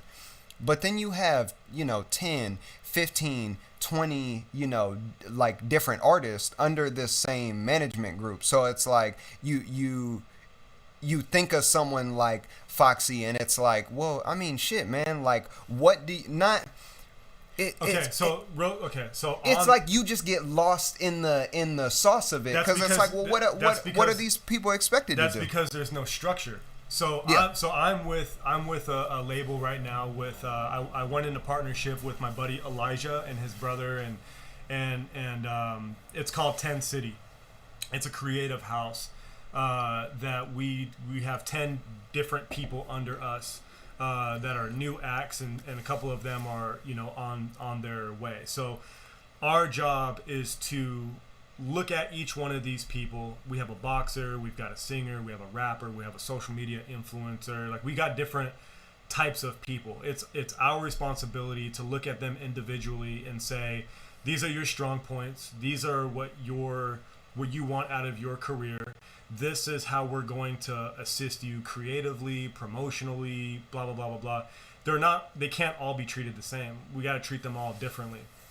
And with the case of him, that's how it needed to be. I'm looking at the conversations that me and him have had. We're talking about doing things this way, that way, this way, that way, and then they go and turn around and put out some shit that is totally not at all what he wanted to do. And a lot of it was maybe he didn't speak up. I didn't speak up. I have no connection to these people. Like, you know, it's just them taking on their own, you know, whatever they wanted to do, and not like pay attention to what the artist wanted. He's over here talking about he wanted to do shit like The Weeknd, and he wanted to just be larger than life. And then their sites for them are like, okay, we're gonna have you look kind of like and this is not a shot to anybody I'm about to say, but we're gonna put you in a position where you're kind of like a Gunna, you're kind of like a Moneybag, you're kind of like a Little Durk. It's not a shot to those guys. I love their music. It's no, I know what you mean. They're not Drake, they're not The Weeknd, and he wanted to go that route, and they're, you know, as far as I'm concerned, and this is only based off of shit that I've seen, where it's like, you know, is that what the vision was? And then on top of that, you know, we're having full-on conversations about campaign and strategy and marketing and this and that. And, you know, I get played out of my position to, you know, it affects me because I'm the only person that has the insight to what was wanted, like what his original game plan what was. The original game now I know talking about Foxy. Yeah. Now I know for a fact that they're disregarding his, you know, game plan and vision and what he wanted to do. Yeah. And so, which that's fine if they're gonna kill it. If they're gonna do the absolute, I mean, kind of it's fine, you know what I mean, but even I just tell myself that I know what you mean. So it's like if you want to downplay everything that I've done for the past 3 years, and you want to downplay, you know, the homie that can't speak up for himself and do whatever the fuck you want to do, that's fine, but I expect you to fucking kill it. Yeah. Well, you know, like I expect you to do what his wishes, the heaviest, the most creative and heaviest shit that we've ever seen. Well, the reason why I had brought up before of like, you know, do you ever get to that space of feeling like, oh, I don't want to be doing like this specifically after dealing with certain types of things, is because honestly, like, I've been a fly on the wall in terms of a lot of this stuff that you've dealt with on your end, right? And obviously different industry, different ball game. But like for me, I'm gonna be 100% honest. Like in the beginning, it was different. But like as time went on, for me, the more I saw from you being in the mix of certain things, it like really swayed my way of looking at what we have in front of us. And I feel like it like ties in so many different things. It ties in like what you're talking about. It ties in like the social media thing, the image of everything that's going on. And it just gives you like insight as to like, man, like this is not what you think it is. You know what I mean? Right. Like this game is not what you think that it is when you see it from the outside. And I guess realistically, that's everything. You know what I mean? Like anything that you see, you know, on the outside is never exactly what it seemed. Prince signed an artist at Paisley Park named Tony LeMans. He was like Sly Stone. He was from Santa Monica. Lenny Kravitz used to be his drummer. I don't know about that guy, but I do know about Prince. You know, I mean, just this, like, I don't know. It's something where it's like, I have a different take on it than you have, and you're like knee deep in it. You know what I mean? My take on it is like far more. I'm not just knee deep. I was OG deep. You know, my take on it is far more like cynical because I'm not in the mix of it. So it's like I feel like when I look at it, I'm like, damn. Well, I mean, circumstances vary. For sure, So, and it goes back to what you said. Like, it depends who you're dealing with. Right. You know, what the learning experience for me is, I just got to keep moving till I find my place. I just got, you know, that wasn't my place was with the homie, and now he's not here. So now that's not my place anymore. And they're going to do whatever it is that they got to do to fucking... It's about just finding that place. They got to do whatever it is. Scheme. They got to do whatever it is that they have to do to clear off their schedule, so then that way they can go back to their other existing artists. That's what they're going to do. Got you. But that I'm not into that. That's not why I was there in the first place. So so for me, it's a matter of recognizing my circumstance and rerouting over to. I just need to go to a place where I belong. You know, that makes sense for. Or just be around people who like genuinely care about the vision. I'm around people that aren't yes men. You know, I want to be around people that have real critical opinions and real like, you know, are able to look at something and say no and here's why. Not just, you know, yeah, I fuck with it. Let's do that. I can't stand people like that. We talked about that a little bit like a couple weeks back. Okay. Like just how I think with all the stuff with Riv, like when that went down, which was like kind of a similar like scenario of me sitting here, and I still haven't like talked about it, but like that was a big thing, was like how detrimental that can be, you know, to have those types of people around. I agree, because how old is River? 20. I'm 28, so he's 24. Like when you're at a 24 below, you know, 23, 22, like, you know, you're impressionable, because I would say more so than other people, just because you're trying to find that place. You're trying to find where is it that you belong, and what is it that you want to do. I've always been hard-headed about stuff, about the direction that I want to go. But you know, earlier on in my career, you know, I was a little bit impressionable too, because I started off with Chicano rappers. I'm doing shit for people that, like, you know, are not in the industry that I was aiming towards, but I went that route because that was the closest I could get to it. Get to the industry. It was kind of just, I had to weave in and out of that situation. But you know, the point being is, you know, we have to recognize when we're being impressionable. We have to recognize when we're in situations that we don't need to be in. We need to recognize when we need to make that exit. You know, like, yeah, that's why easier said than done. I mean, for me, it was easy. Yeah. It's always been easy. You know, like, but for most people, I feel like it's not. For sure. But I think that's because there's a lack of passion and a lack of drive. Take River, for example, and I can't speak too much on him because I don't personally know him, but what I could say is his situation would be a lot different if his focus was on his passion.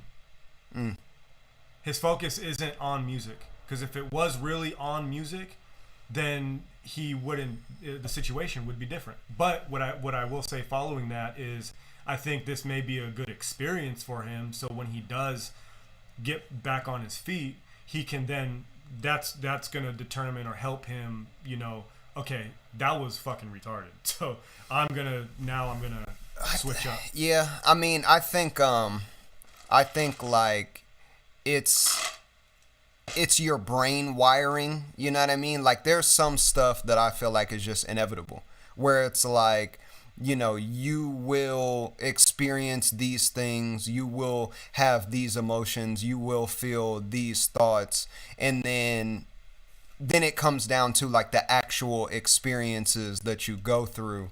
But I mean, tying it all together in terms of like that influence, like it's just, it's. You mean being? Oh man. I just feel like sometimes, I don't know, I've thought about that like damn near daily, like for what seems like quite a while now. Like, just why do people think about things in the manner that they think about them? And I think realistically there is no sure shot like answer. No, there isn't. You know what I mean? It's survival of the fittest. You either have it or you don't. Yeah, there's no answer for it. If it was easy, and if it was something that everybody was capable of doing, we would all be successful and famous and rich and known and wealthy and all that, blah blah blah. But you know, that's the reason why some people aren't. You know, look at how many people do what I do, but are having a very hard time. Yeah. You know, and it's not because I'm the chosen one or anything. It's mainly just because of the way I've decided to move about things. Like I said, I dedicated my entire 20s to getting better at what I wanted. But see, it's that thing that I'm talking about, where it's like, okay, like, everybody's granted like the same hours in a day. You know what I mean? Everybody's got the same amount of time in a day. It's like, what is really not what's separating people? Because I feel like if you break it down and you look at like, okay, obviously you did this. Josh said decisions and choices. Choices. That's all it is. Yeah.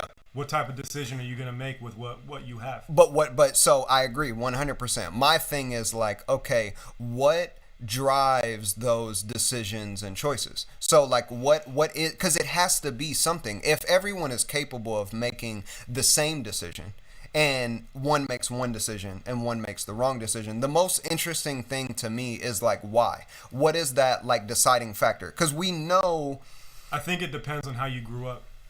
For sure. I think it depends on how you grew up. I think back to what you had said before, the yes men thing, who you have around you. I come from a broken home. My parents were never together, and that has its own type of psychological. Oh, Mom, I love you too. Sorry, I didn't see your message. There's a psychological thing there for me, because I grew up with essentially two different personalities. I had to, when I would go to my dad's, I had to be one way. When I go to my mom's, I had to be a different way. And when something would happen over here, I'd go over here, and vice versa. And so if within my life and within my career, if something happened here, I just go that way, where it's going to be more promising for me. I've had that like approach to things. That's what happened with tattooing. The moment the shop that I was at wanted to be on some fuck shit and do something stupid, in my opinion, I just bounced. I'm like, all right, I'm not sticking around with this. And same thing with any jobs I've ever left, or any friends I've ever had, or any situations I've ever been in. The moment I felt compromised, it was like, I'm just gonna go that way. It's a wrap. Yeah, because you guys are on some bullshit, and I don't have to deal with that. I'm looking at my friends go to jail. I'm looking at some of my friends pass away. I'm looking at people become stagnant and get into something and just run in circles. And whether it's like relationships, whether it's work, just repeating the same bullshit day in and day out. And I've never functioned that way. Well, you know what I think of that, like, I don't want to say like makes me upset, but like when you see all of these like one size fits all solutions for people, right? Like you got these people out here, putting money into ads and marketing for like, oh, okay, you don't have any passion for this, or you're tired of your 9-to-5 job, like, sign up for this, sign up for that, right? Like there's a huge like entrepreneur push, right? Right. And it's like, that's the thing. It's like the water and the oil don't mix. It's like everybody is not necessarily like a product of the same exact circumstances. So it's like, well, why do we look at it and break it down as if everybody is going to go about things the same way if presented the same opportunity? Right. You know what I mean? That's just something that I've always thought was like just weird. Like, yeah, well, I have conversations like this sometimes about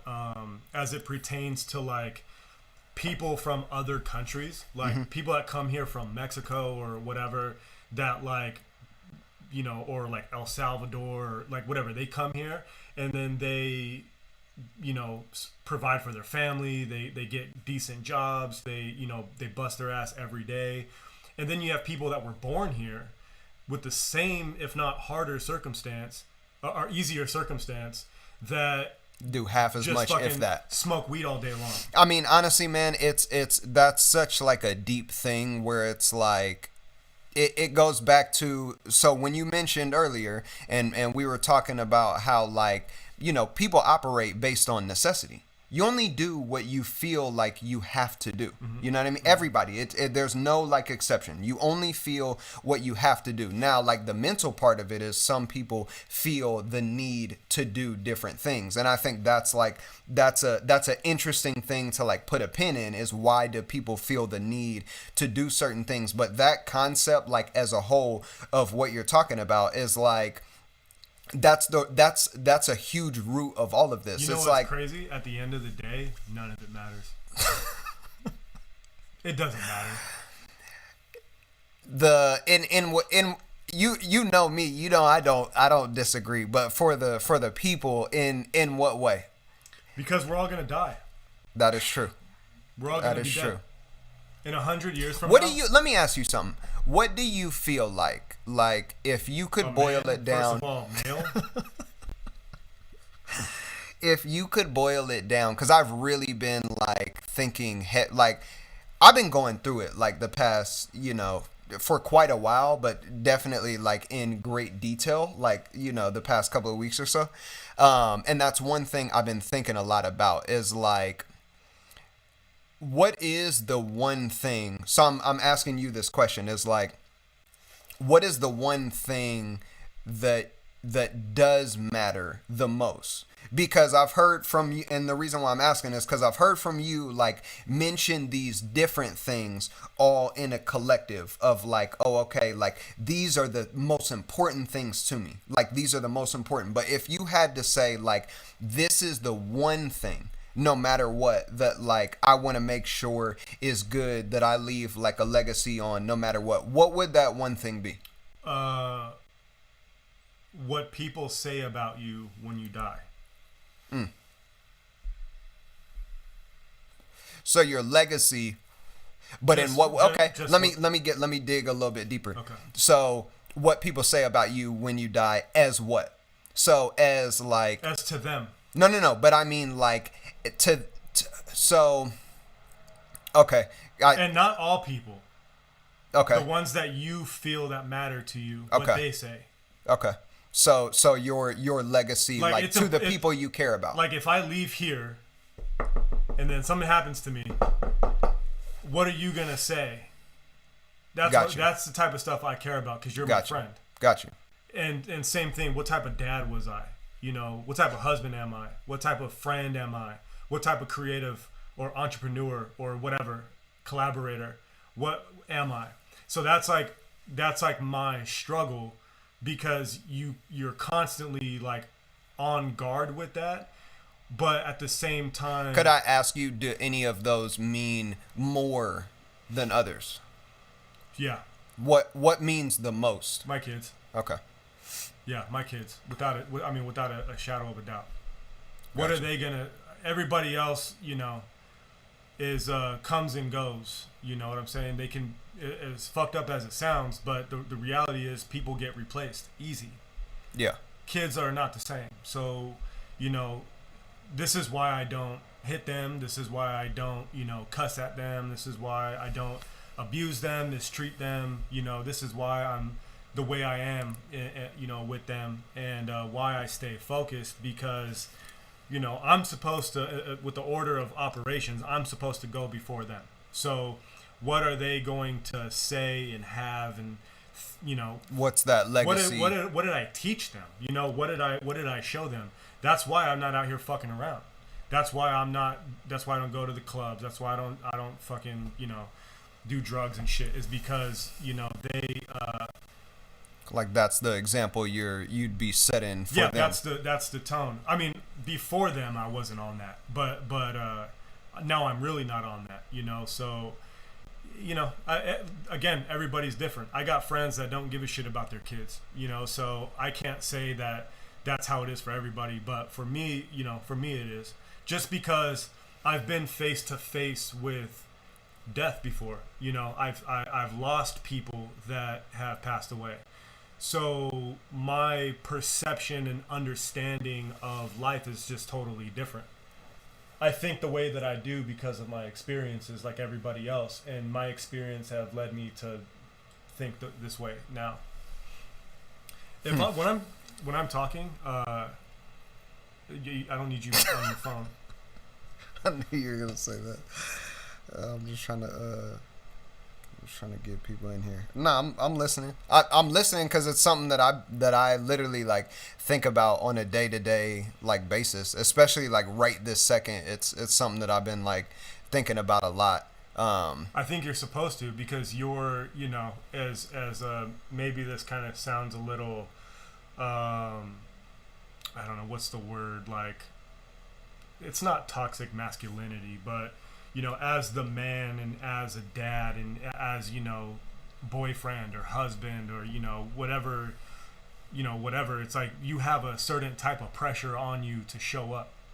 Yeah. And when there's situations like this where we're in a pandemic and we're not making enough money, we're in the holiday seasons, and we're having to worry about our careers, and we're having to worry about things that are important.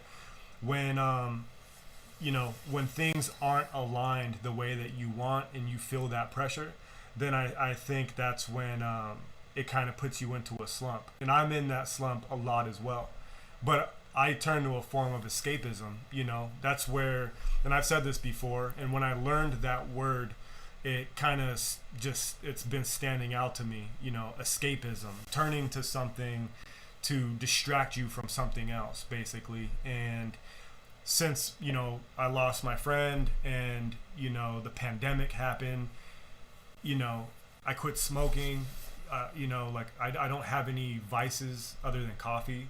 Like, escapism within my career and within my work and within my existing friendships has helped me cope with, the lesser of luck that's been happening. And it's really important, to delve into that a little bit, because then I think you find yourself and you start prioritizing and you start realizing what's really important. Yeah. And that changes in time. Right now, what's important for me is I have something to prove. And, with my work at least, I have something to prove. So I gotta, I just look at things in that way, and I think that might help you too. Yeah. Yeah, nah, for sure. I mean, I don't know, man. It's we're in the age of information right now, and it's like shit could get distracting. You know what I mean? Like just distractions, not understanding like what that end goal is, like the ultimate end goal. And once again, that's something I've been thinking a lot about, is like, okay, if you could see, 10, 15 years down the line, like, really, I know obviously everybody talks about like their goals and aspirations and whatnot, but like, what does it actually look like? And then even further down the line, like when it's all done, like, what do you want to show for it? You know what I mean? So that was what drove that question, was just getting that insight from you, because like I said before, I know you're dealing with a lot of the same. Well, look, I look feelings. at it like this. Right now, today is 10 years in the future from 10 years ago. So where am I at right now versus 10 years ago? I like that. I'm in a total different position. I got my own spot. I provide for my family. The people that I do, the company that I keep around me is 100% different. My approach to things is totally different. My, everything is just totally different, because I've always thought about that 5-10 year thing. And it's good for me in the sense of like a personal way, but it also causes me to be really judgmental towards people, because I look at people that are like with the expectation that they operate in the capacity that you operate. Right. So if I'm looking at somebody that's the same age as me that I've known for the past 10 years, and they're doing the same shit that they did 10 years ago, I know they're not on the same playing field. They're on a different wavelength, different energy than I am. Then it's funny, because these things like circle right back around, because it's like, why is it, what is the separating factor? I know obviously we talked about like how you were brought up, your family, like things like that. It's just the determination. But even deeper, like, where does that come from? Like, I'm genuinely, like, I think about this all the time. I'm like, what is it? Like, what is it? Even for myself, like, there's been periods of time where I was way more, motivated. I was way more laser focused on like what I needed to do. And then there's been periods of time where that wasn't the case. And I feel like I would benefit greatly if I could better identify what that separating factor was. Because I still can't. You want to know? You know what I mean? What I think? What I think. This is just for me personally. It's insight and ego. Insight and ego can determine the direction that you're going to go for yourself. If you're 20 years old and you have an ego, you're going to have a really hard time getting to 30 successfully. Because there's a lot you haven't gone through and done yet. Yeah. And you also don't have a lot of insight. You know, so for me as a creative, you know, I never had an ego. It was always like, Never? I do now. Now that you have that insight? But it's because I have a portfolio and it's because I have insight and experience. Now Gotcha. it's harder to pull some bullshit over me, you know, now. But is that ego? Is there a separation between the ego and the confidence? No. No? No. Because all right, that's don't get me wrong, I'm still a nice person. no. Well, it's just interesting because like I think of ego in a way of Okay, look, so when you have an ego towards something or you have a sense of entitlement towards something, but you have nothing to back that up, you're going to continuously fail over and over and over. But I'm not disagreeing. What I'm saying is I think there's a difference between those terms. Like for me, and this is just my personal You mean definition confidence of within it. yourself? I mean the difference between like each of those are their own thing. So ego, confidence, entitlement, each of those are their own thing. When I think of ego, I think of when you're in a situation always where you feel better than something. Not even that. Just always thinking of what it's doing to you. Right? So like you go into a situation, right? Like the situation that we're referencing with Fox and whatnot, right? And only thinking like, oh, okay, this is how it lands on me, right? Like, and maybe that's not the best example. That's probably not the best example, but I think of like certain situations and interactions with people, and when I think of ego, I think of somebody looking at that situation and being like, you know what? It doesn't matter like how you feel about it. This is what this is doing to me. Not looking at anything outside of that. Entitlement would be like, okay, well, I'm able to do this because of this, and then the confidence would be like, well, look, like I'm on top of what I'm doing. Like I think my work is good. I think my relationships are good, so on and so forth. That's where I'm just trying to draw the separation between those three things. I don't disagree with what you're talking about. I just think a little bit of everything. It's a little everything is everything and everything is nothing at the same time. Got you. So, it's perception, it's outlook, it's the way you feel about yourself, it's the law of attraction, it's there's so many variables to everything that it's a matter of just how you look at it, and look at someone like look at the common denominators between certain people. What are those common denominators between Conor McGregor, The Rock, Floyd Mayweather, Nipsey Hussle, Mike Tyson, Michael Jackson, Prince? What do they all have in common? And I'm not talking about what they've achieved, but characteristically, what do they have in common?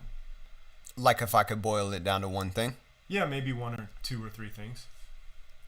Confidence? Sure. Yeah, I'd say confidence. I don't know if I could say ego, because I feel like that's like at least from what I've been learning, like I feel like that's such a hyper focused thing. Ego can be turned on and off. That's not something that ego is something you feel like pulling out when you need to. Yeah. But aside from that, the greats or the ones that have made great accomplishments, they all have similarities. And it's confidence, it's the drive and focus to become successful. Like becoming popular is different than becoming successful. The generational wealth approach to things is different than the immediate, the instant gratification of it all. So when you look at, and then on top of that, another thing that they all have in common is time. How so? Well, Michael Jackson, for instance, started as like time within what they're doing. Michael Jackson started as a kid. Conor McGregor started as a kid. Floyd Mayweather started as a kid. I started as a kid in my world. You've been doing this since a kid. So it's like, when did you start? Let's start there. When did you start doing this? And how was this brought upon you to move forward? So, and obviously it's different. Everybody's got different stories there. I was watching this interview with Todd McFarlane, the creator of Spawn. I love this dude. This guy's, he's super, just, this guy's great. Anyways, I'm watching this interview with Todd McFarlane, and he had this, part of this interview where he was like, I started this when I was like, and I'm paraphrasing and I could get the numbers wrong, but he's like, I started this when I was about 16, 17 years old, and 20 is when things became professional, or, he got in with Marvel or whatever. And then, his goal was to reach 300 issues within a comic book, because nobody had hit the 300 issue mark or something like that. So he goes on with it throughout his career, focusing on getting to that milestone, focusing on, as the years go by, he's doing more and more and more and more and more. The only way that you could beat him is if you start before him. And so a lot of the time, when people get into their situations with their career, whether it's music or whether it's, art or whatever, a big factor that's overlooked is, when are you starting this? Are you starting at 30 or are you starting at 10? And because that's going to determine a lot of shit. I see people start careers at 27, and then, or 30, they start their career, and then they have to wait until they're like 35, 40 before it really cracks off for them. I mean, that's it's just interesting, because I feel like I've heard and seen and witnessed that, so I know that there's truth to it. But then you got you have these other people where it's like they do start at this later point. I mean, I guess it just depends on on the circumstance, because the concept of time is obviously huge. If you're, because I've thought about that for myself, but I feel like it's a dangerous line to be walking.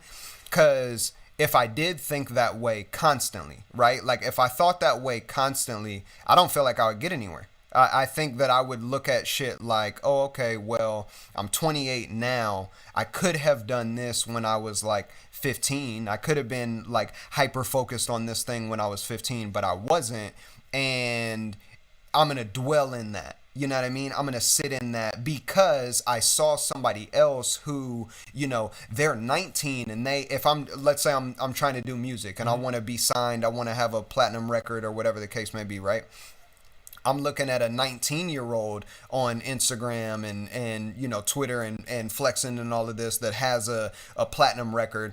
And I feel like that's where it gets tricky, is well, how heavy do we rely on that perception of time? That's the milestone part of it. What do you mean? So that only applies according to what your goals are. If you're going to start a music career at 30, and your goal is to get a record deal, and you want to travel the world and you want to do all that type of stuff, you need to have a certain level of insight to what's the approach that you're going to take to pull that off. Knowing that you're in that, or that you're at that age range, assessing it differently. Yeah, because you have less of fuck around time. Got you. That I can agree with. That I can agree with for sure. I'm not saying it can't happen. No. I get what you mean. I've seen people like my buddy Alex. That he's a comedian. Yep. He started, really doing his comedy stuff a little bit later on, but he's doing great. I think I just think for me it's important to make that message clear of like, look, if you, that's spilled milk. Time is, if obviously time wasted or what, however you want to categorize it, is spilled milk at the end of the day. If you could do something at 18 that you could do when you're 40, but like, if you're thinking about what you want to be doing or what you should have been doing at 18 when you are 40, it's a wrap. That's what I'm saying. Yeah. Okay. Saying. Okay. It's just that time and dedication. If you're in a relationship with somebody and you go X amount of time and you're not paying attention to them, the relationship's not going to go anywhere. So that's it's like that with what we do. It's our relationship with what we're doing. If we go X amount if you have an idea to start Orange Division and you're just sitting on this idea for 5 years, you could have acted on that 5 years ago and then learned and figured out, like, the time played to your benefit. True. And I look at that with people in their careers. You know, it's like every career is different, every person is different, and it's important that we just find our pocket. We have to find our pocket, we have to find where we belong, and that's just what it narrows down to. Eyes on that part of it. And when people get in the mix of doing shit, making music or whatever, and they're not worried about their pocket, they're worried about, well, this is what's relevant right now, so I'm going to do what this person's doing. I want to do, this because it looks cool or whatever. Their focus is on the complete wrong shit. It's like what you say all the time. It's, separate yourself from the pack. You have to separate yourself. Yeah. The reason why my son had never seen Nutty Professor. Oh shit. I never showed it to him because, it's just that you got to be a certain. No. I never showed it to him because Eddie Murphy's a black comic. Yeah. So I never showed him. Strict household. I never showed it to him because it's one of the movies where I wanted him to be. It's such a classic film. I wanted him to be at a certain age, to see before he soaked that up. Before, yeah. There's a few movies like that, Billy Madison and all those. Oh, so man. Happy Gilmore. I've always been a fan of those movies and obviously Eddie Murphy. But I showed him the movie yesterday, and I forgot completely that Dave Chappelle was in the movie. And it was like, I was so fascinated. Keep in mind, I haven't seen this movie since it came out. Yeah. It's been so long. Yeah. And I forgot Dave Chappelle was in it. I forgot Jada was in it. Yep. I forgot. So anyways, I'm watching this and I'm like thinking to myself, it's really fascinating to see somebody's career be so different, at a like different, from then to now from then type till shit. now, and like, just the whole situation of things like that is like always fascinating to me. So the reason why I bring that up is because that's how I feel with this time thing, is like the experience of Dave Chappelle having had done that is part of what made him what he is today. Yeah. And I feel like it's all a matter of time, and it's all a matter of realizing, like the circumstance that you're in and the options that you are presented. And like Josh said with the choices, everything that you go through provides you a series of choices and decisions, and you just gotta do what's best. Yeah. Well, I mean, I think like what happened with your thing? Oh, battery's going low. I definitely will say, can you shoot me one more of those, if you don't mind? A huge thing for me, I don't know if you ever like... Probably not. Yeah, probably not. That I like dealt with was the fear of like progress in the public eye. So self-consciousness? Like self-consciousness, but also like wanting to perfect a idea or a concept or a body of work or whatever, like before it was ready. You know what I mean? Like, I didn't want anything to come out before it was ready. I wanted things to be perfect before I presented them to the world. And I think, like, a huge, and I've said this, you know, on the lives before, like, doing these lives this way, I know this shit is not perfect. Like, I know that there's much more work to be done. I know that the production value could be better. I know the flow of things could be better. I know that the intros, the outros, me, you know, paying attention to the chat, which, by the way, give me a second, I'll tap into there. But, like, I know things could be better. I just don't care. Like, I just don't care. It's like, not that I don't care about the greater good of it, but I don't care that it's perfect when I roll it out. To me, that's not the most important thing anymore. And for a while, it was. And I feel like it's translating over into other aspects of, like, my life and my work is like, you just got to keep making adjustments. Do you usually talk this much? Nah, it's just you. What you're talking about, people do that on purpose. What? Like, you consciously try to avoid something that people do intentionally. And that's the starting. Take Apple, for instance. When they come out with a phone, they don't show all their cards. They basically come out with something, make you believe that it's the latest and greatest, but they already know what it's going to be. And I think with what you're talking about, and correct me if I'm wrong, but with what you're talking about... You're wrong. Okay. I think we're done here. If you're going to treat me like this on your fucking show, you can just forget it. We're done being friends. Holy shit. You're not showing all of your cards, and so you're giving that room for... you're just giving yourself that room for the build-up. You don't want to, if you're a comedian, you don't want to say all your jokes.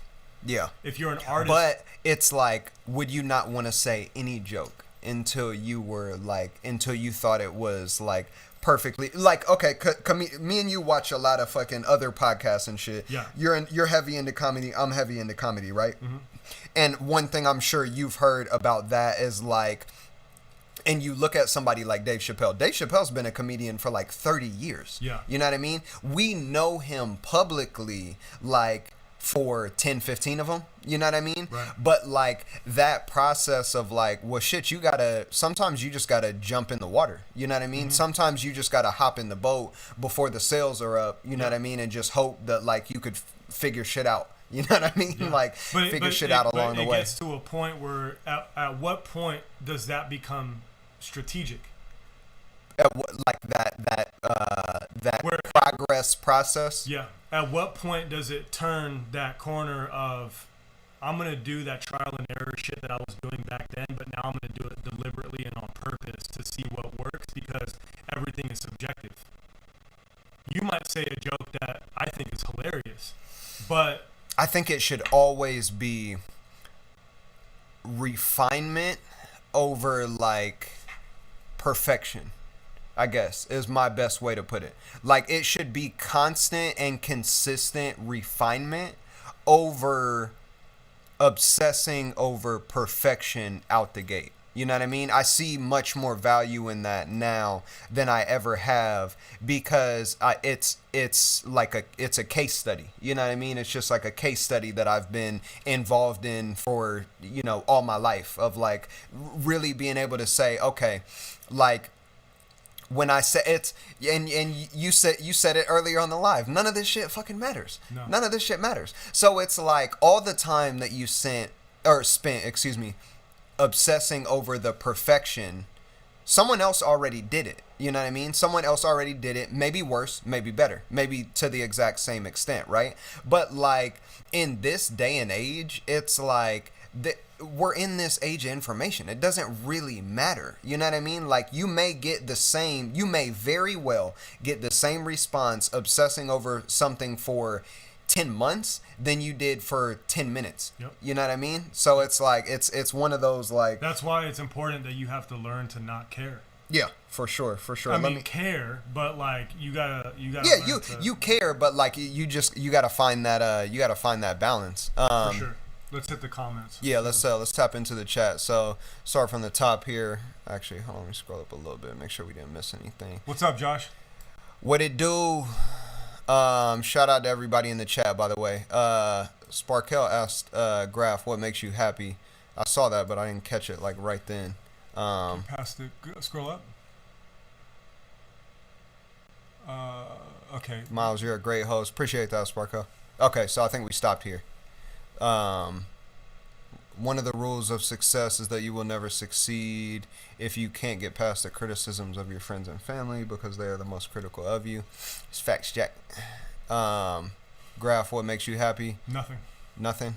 It's just a I'm never content. Very unhappy guy. I'm happy, but I'm never content. Okay. Also harder to pull the bullshit. Graf, I see that you're a good guy, true soulful individual. Motivation shifts. What moves you tomorrow might not move you next week. That's facts. Everything is Nothing by David Sylvian, a great record. Never heard it, but I'll peep it. Miles, tell your mom I said happy Thanksgiving. Will do. You're a wizard. Thank you, sir. Nikhil, message retract. Nikhil, you know we can see when you send a message and then take it back. Don't be retracting these messages. We see you. He tucks it back. Yeah, tuck it in.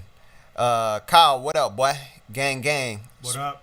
Sparkel, I'm curious. Is this your name? Is your name actually a name? Look, man, I gotta make something real clear. Everybody is welcome in this chat. Kyle, don't be hopping in here spreading any negativity. This is Sparkel. He's a frequenter of the show. What up, Kyle? Should we start taking some calls? Should we take a call or two? Take a call. Okay. All right. Look. Phone lines are now open. FaceTime lines, I should say, are now open. If y'all want to tap in, we'll wind down a little bit. FaceTime lines are open. Y'all go ahead and tap in if you got the number. But yeah, until Can you scoot back a little bit? Can we start this over? Yeah. Let's run it from the top. Yeah. So, anyways, I think everything that we're talking about is, I think it's important, and I think that's what separates us from other people. You know, the type of conversations that we have is the reason why we are, more successful in certain areas, because we obviously speak on and talk about things that we care about. Yeah. And if you're in a group of friends and you just talk about bullshit all day long and whatever, like, I feel like that's just kind of like the premise of your relationship. You and me joke around constantly about fucking, everything. But I personally don't feel that that's the premise of our relationship. I think us being friends and why we're friends, I think a lot of it has to do with, I'm going to be honest with you. I really don't want to be your friend. And I really don't want to do this podcast anymore. I think our synergy and our bond is based off of drive and being in certain circumstances and having a lot to relate to, Well, I think it's kind of back to, we talked about Riv a little bit, and I talked about him a little bit a couple weeks back, but like, it's a lot of power in your company. You know what I mean? For sure. Like it's a lot of power in your company, and that phrase, that saying, like, you are who you surround yourself with is the most true thing ever, like, said. You know what I mean? I know that for sure. You become like your words, or your thoughts become your words become your actions. But like all of that stems from your surroundings. You know what I mean? Who are you surrounding yourself with? Who are you allowing to like influence your own energy? You know what I mean? How long has this been going on? I'm getting over it. Yeah, too long. I'm done. All right, y'all. Hey, phone lines are open. Tap in, or we're about to start hitting y'all over the head. But yeah, I mean that's a thing for sure, of just being cautious of that. You know what I mean? Like, I need to start creating some space, getting away from you. You know what I mean? It's becoming to be a little bit too much. Kyle, it means the peerless one. How's things going with Orange Division? Talk about that. Really good, man. Like, I wish, you and I talked about it a little bit, like, before you pulled up. You're not okay. Pause it. You're not supposed to say that we've previously talked about things that we're gonna talk about. Got you. Do you know why? Yeah. Huh? Do you know why? No. Because they don't know. Oh yeah, you're right. The people that are watching this, they're not that smart. They don't know what's going on. They don't know what we're doing. Yeah, that's true. Start over. Okay, so what's going on with Orange Division? I know, like, you just launched the brand, and I saw on Instagram that you had sales, so you had already sent out shirts to people. Yeah. I have my brand. We know that. Yep. We know I have to be completely transparent. And we know this. You know this. Okay. We know that what's going to happen is my brand, okay, will significantly be more, successful than your brand. We know that, right? Yeah. And I think it's going to be important for me to try to help you. Got you. Because if anything, we know that you need it. Yeah, we know that. We know that your brand will fail. Right? Yeah, we 100%. We know this. 100%. But what are we gonna not do? We're not gonna let it fail. Yeah. Because why?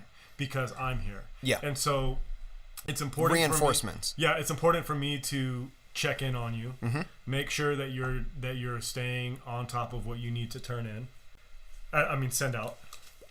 And I'm just kidding. I know you're going to be successful and great. So as long as I'm here. Yeah. It's going good, man. It's going good. I wish I was in a little bit better of like a space. We'll talk a little bit more about it as time goes on. But first week was super cool. First week was love. A bunch of orders went out. We're almost. I won't say almost, but we're running through. Do you have a coat rack? A coat rack? Coat rack. Yeah, right here. I don't know.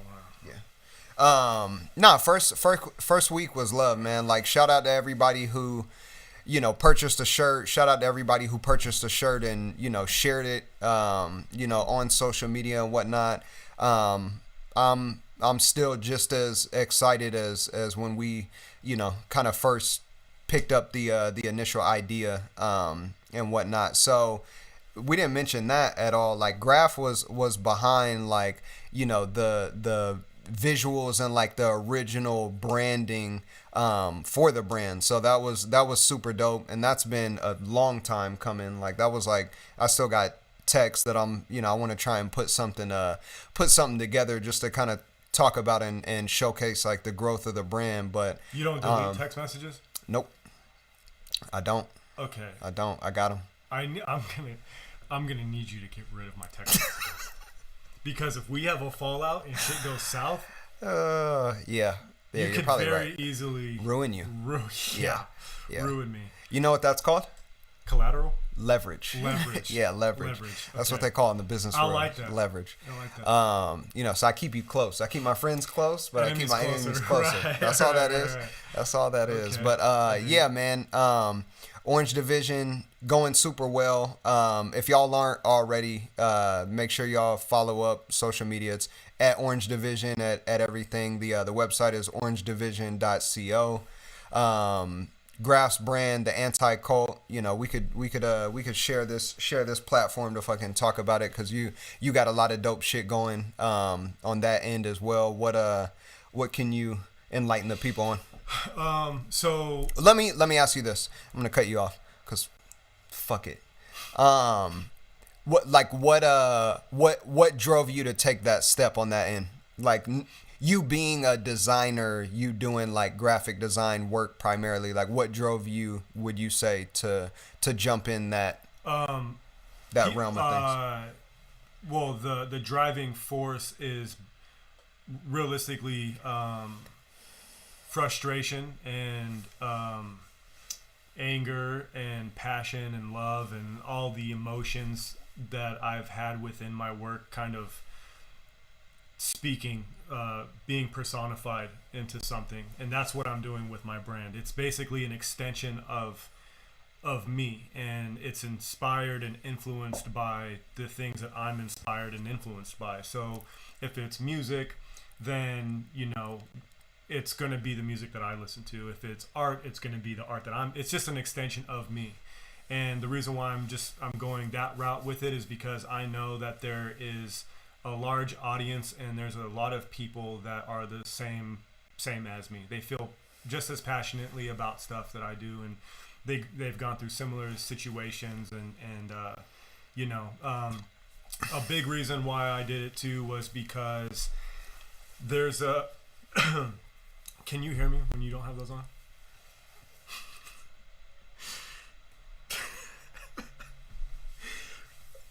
I'm talking about my company, okay? Oh, I need shit. you to be... I didn't even know you were talking. Yeah. What's up? What are we talking about? Okay. A brand or I don't something? fucking know, Some dude. type of clothing? Or... whatever. I got clothes and shit. Just go buy it. So it was... there's a quote, or I don't even know if it's a quote, but it's basically like, the way that I'm perceived is going to be my fault. And for a long duration of time, people only perceived me as a guy that did Photoshop. But the people that work with me closely know how I feel about branding and marketing and music, and just how I feel about stuff. And it's more than just fucking around with the computer. So me starting my company was a way of me branching out of my comfort zone and getting into something that I'm familiar with production, and I know how branding goes, and I know all that type of stuff because I do it for other people, but I've never done it for myself and applied certain things within my career to that. And I feel like it's now or never. I feel like with me being 30 years old and being in a pandemic and having a family and having a career and having everything that I've got going on and the friends that I have, it's now or never. Yeah. And I'm looking at people like Jerry Lorenzo. I'm looking at people like Virgil. I'm looking at people like Sponto from Born and Raised. I'm looking at these guys that Carrot Top and I'm looking at Carrot Top. I'm looking at Bill Bellamy. I'm looking at all these people, and they have their brands, successfully have their brands, but they started their brands this goes back to the time thing. They started their brands in their mid to late 30s. I'm starting mine now with with that knowledge and insight and portfolio that I have and network. I mean, I have such an amazing network of people, but I can't do nothing with them. I got great friends. I'll help you. I'm gonna help you. You know what I mean? Like, you have a network. I'm gonna help you. That's why you're here. I will help you. You're not alone. You know what I mean? I'm gonna help you with this. We're gonna make this happen. Here's the thing, and I didn't tell you this. My brand is already successful. I've sold out of every unit that I have. I don't have any more items. There's literally nothing else that you're gonna be able to do to help me with my company that I haven't already done for myself.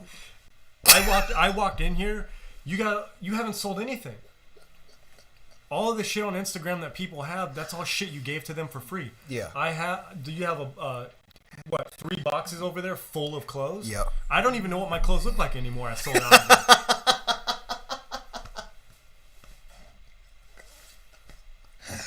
Oh, and see, honestly, that's why I had you pull up, was for the inspiration. It's like, I want that feeling to sell something. Yeah, at least one. Well, just of knowing. You have one T-shirt. You have one shirt. One lousy, fucking stupid ass shirt. No, honestly, it's like, I want those feelings too.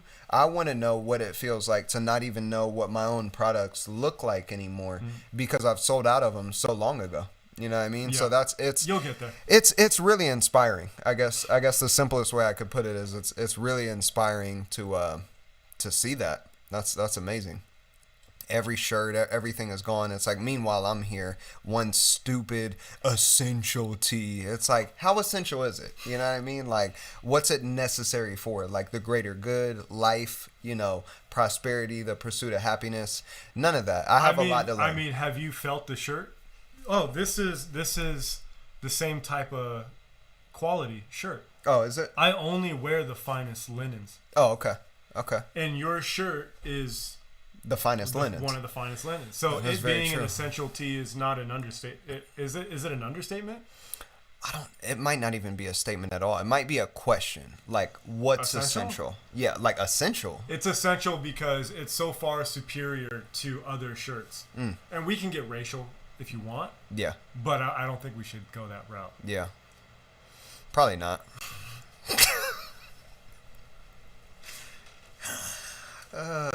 It's a superior tee to all other tees. Yeah. Yeah. It's the one tee to rule them all. Right. Yeah. Right.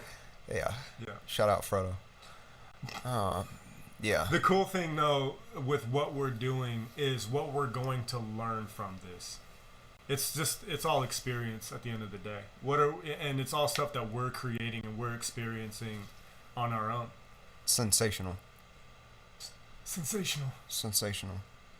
Yeah, but I mean, all jokes aside, I do think it's super dope for us to be doing these things at the same time.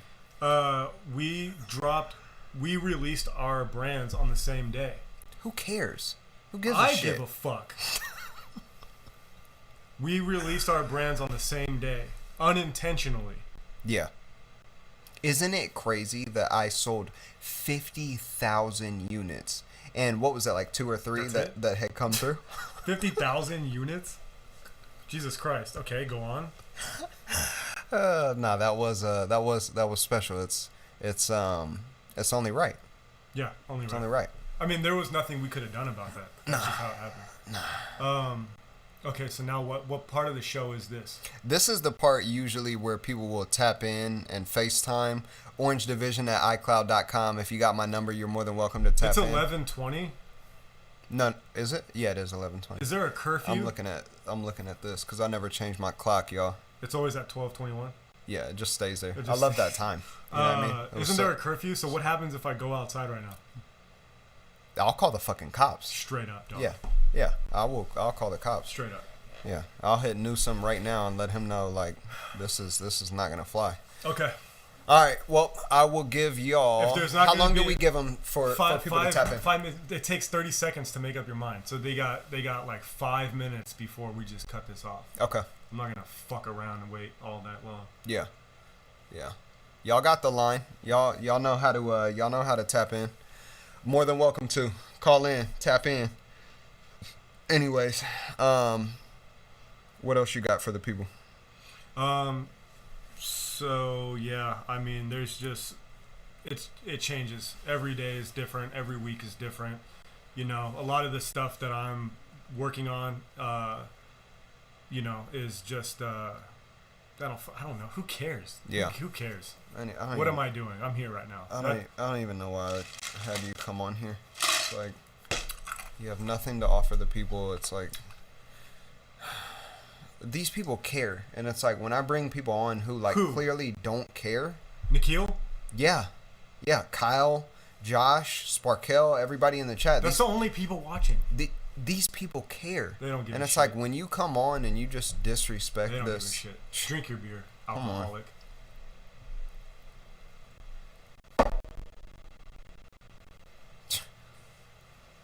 All right, y'all. I think that's it. I think that's it too.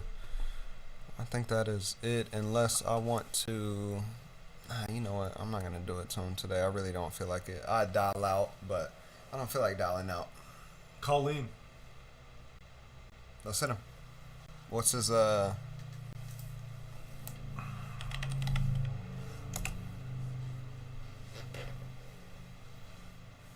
is our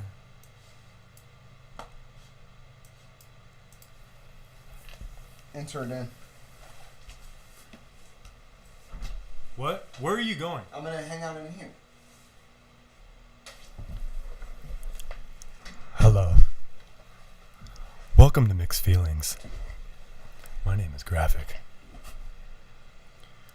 Okay, you didn't tell me that I was gonna be on here by myself. What am I supposed to do? Okay, let's see.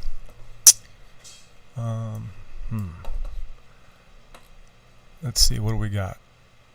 Victor, you nasty little boy. No.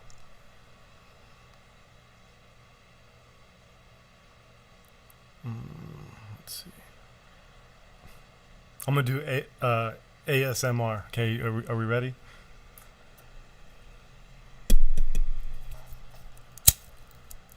You like that?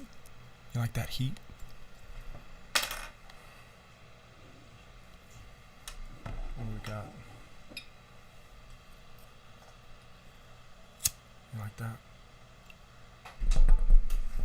Oh, you're still here? I'm doing ASMR. Since you left. That way I can get everyone. Did you put his number in there? I don't know what I'm doing. Put his number in where? Just give me his number. We'll call him. Okay.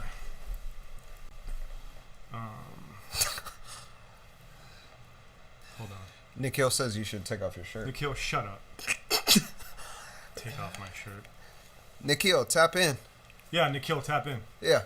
What's good? I don't. He's gonna have some bullshit. Oh, I got food poisoning. I'm in the middle of an audition. I can't. Because. Graph, what are you listening to? Like music-wise or right now? Right now he's just listening to me. What am I listening to music-wise? Brent Faiyaz. I listen to a lot of 80s music. And I listen to a lot of new metal. And I listen to a lot of Isley Brothers and Keith Sweat. And a lot of... I don't know if it sounds good. I listen to it. This is plain water. This is plain water with BLK drops. BLK drops.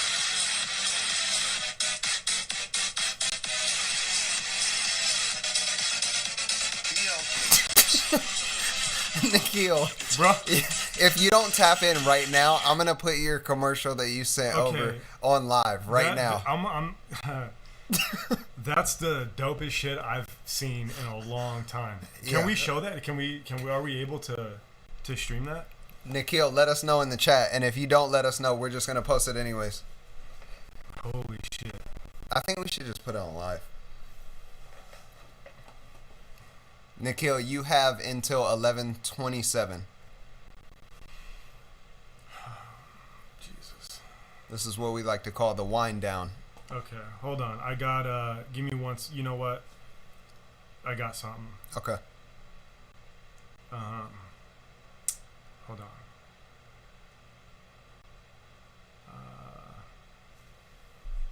I came on this show prepared. Okay. I didn't want to come on here on some Empty-handed. empty-handed. What you got?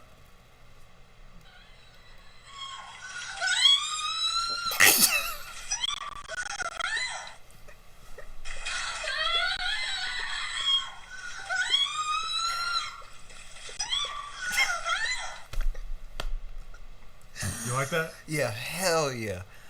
I like it. Oh, man. Nikhil, I'm about to put you on blast right now. That was easy. Do you laugh? Did that make you laugh? Did that make you laugh? No. That was easy. Oh, hell yeah. Hell yeah. I don't know. Nikhil, call in. Call in, Nikhil. Tap in. You know what? If he doesn't call in, Oh, this is it. This is it.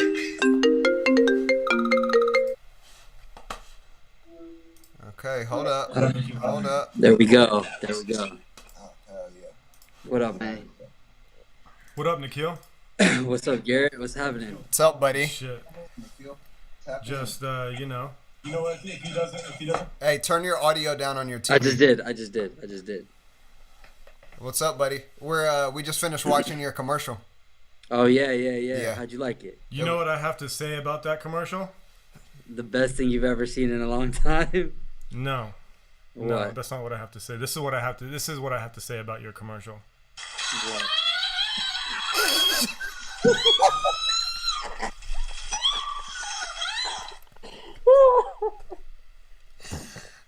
Well said. No, you know what? You know what? This is what I have to say about your commercial. You ready? I'm ready. Yeah.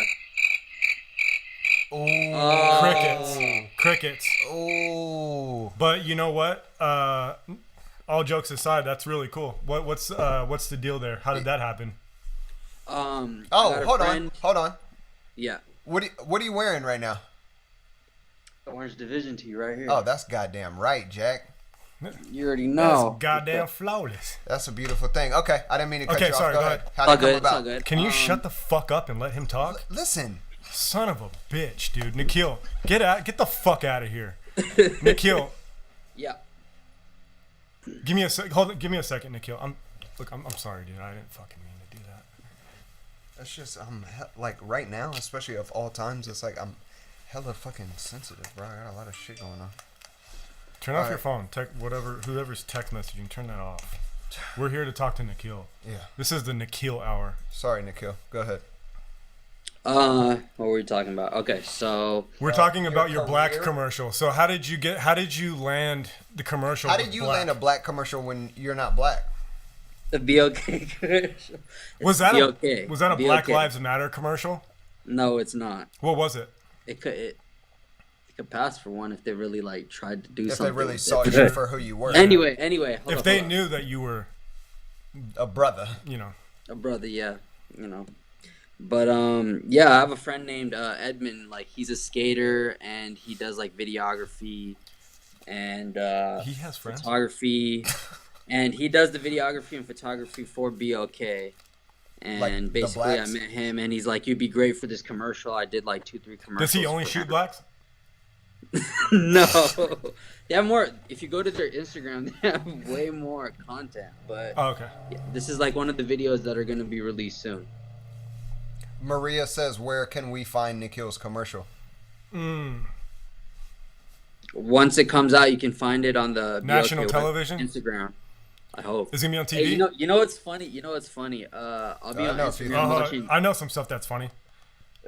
I'll be on Instagram Tell me what's watching funny. stories, and in between, like you know how like after you watch someone's stories, sometimes it's an advertisement.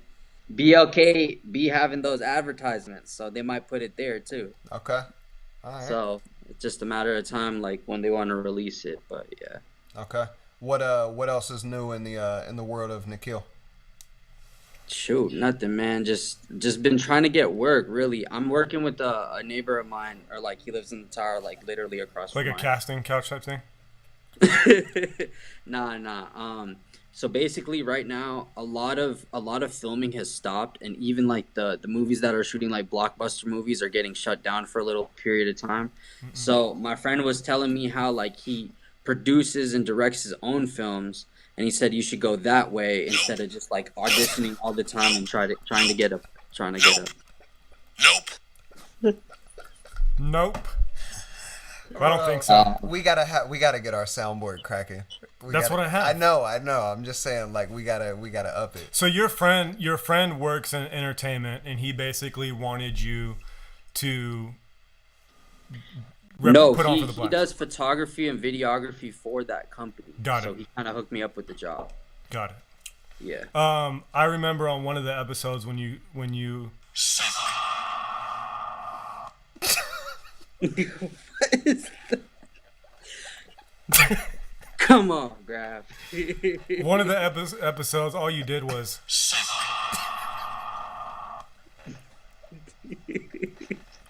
I'm just playing.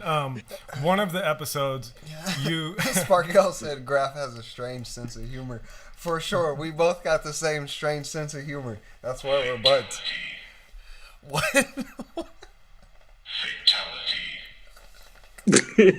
when okay, let me get this question off. Go ahead.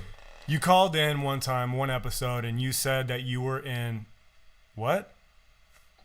What? Did you say something? No. I don't got time for this. You said you said you were in Bill and Ted's movie. That's right. Yeah. That's right. Wait, so we can see that? Is that out? Yeah, Bill and Ted's been out. Like, I'm in both. Okay, so the part I'm in, you can see my face in the movie, but I'm also in the trailer too, if you wanted to catch that. But it's already out, so you might as well watch it. You're in the trailer to Bill and Ted's Excellent Adventure? No, it's Bill and Ted. What is it? It's Bill and Ted faces, or Bill and Ted face the music. Okay. Because we were... Hold on, because I feel like... Okay, so do you have an IMDb? I do. I have to what do you call it? Recertify? Renew it. No, renew my membership, because you know how they like charge you every month? Uh-huh. So I haven't been like on it completely. I've been using Actors Access a lot. I haven't been using IMDb that much. Because we're trying to see, this was the Nikhil pie that we were able to find. Yeah. Can the viewers see that? Yeah. They can see. Which one? Okay. This So, dude? okay, so you pulled that out. Okay, so I'm looking at this Nikhil here. That's not the same as you. Or is that you? Which Is that one? you or is that not you? Hold on, let me sign in. Because no, mine has a picture. You will know it's me. It's my picture. Are you sure that that's not you? I think that looks pretty similar. I can't even. Can you put it up? It's up. Right there. It should Could have be fooled online. me. Same name, same ethnicity. Yeah. No, Same that's bone not structure. me. What are you talking about? What do you mean? Nikhil Pie. This is you. Right? That is. Okay. Okay, so anyways, you don't have Yep. an IMDb. Can you put Hold on. I'm gonna. put it over his face?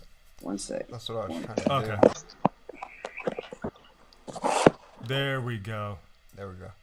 Sign in. Talk and let's see if it'll fit, like, with the face.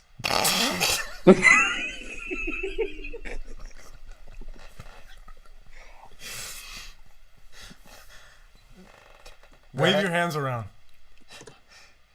I actually did it.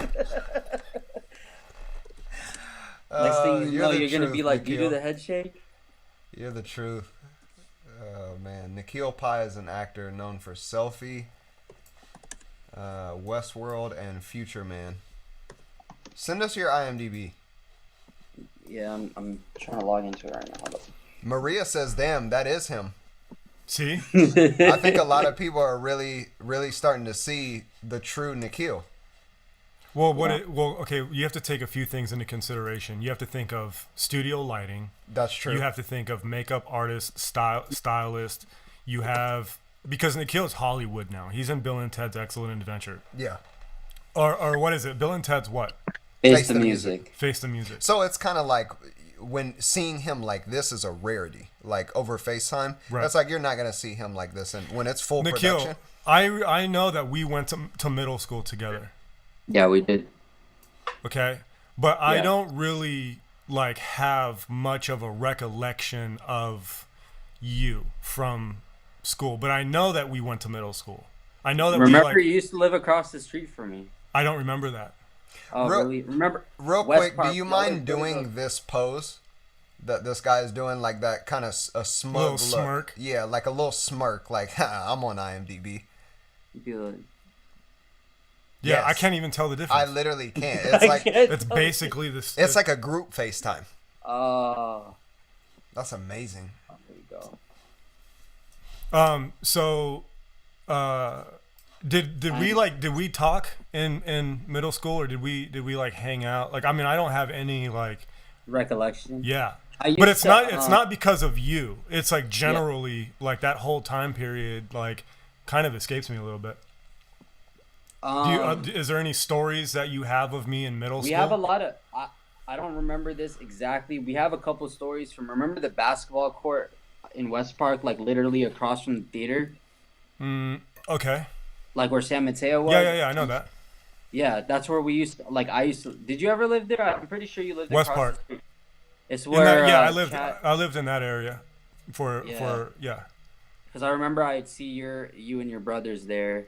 And then I remember like I think I had like a little skateboard. It was on the it got thrown on some roof and he got it off for me. I don't know. That's like one of the random things. So you were like his savior. I mean, shit, man. I was a good friend then. Yeah, that's a good guy. Cool, man. Like I got it, climbed up that, Yeah. grabbed it.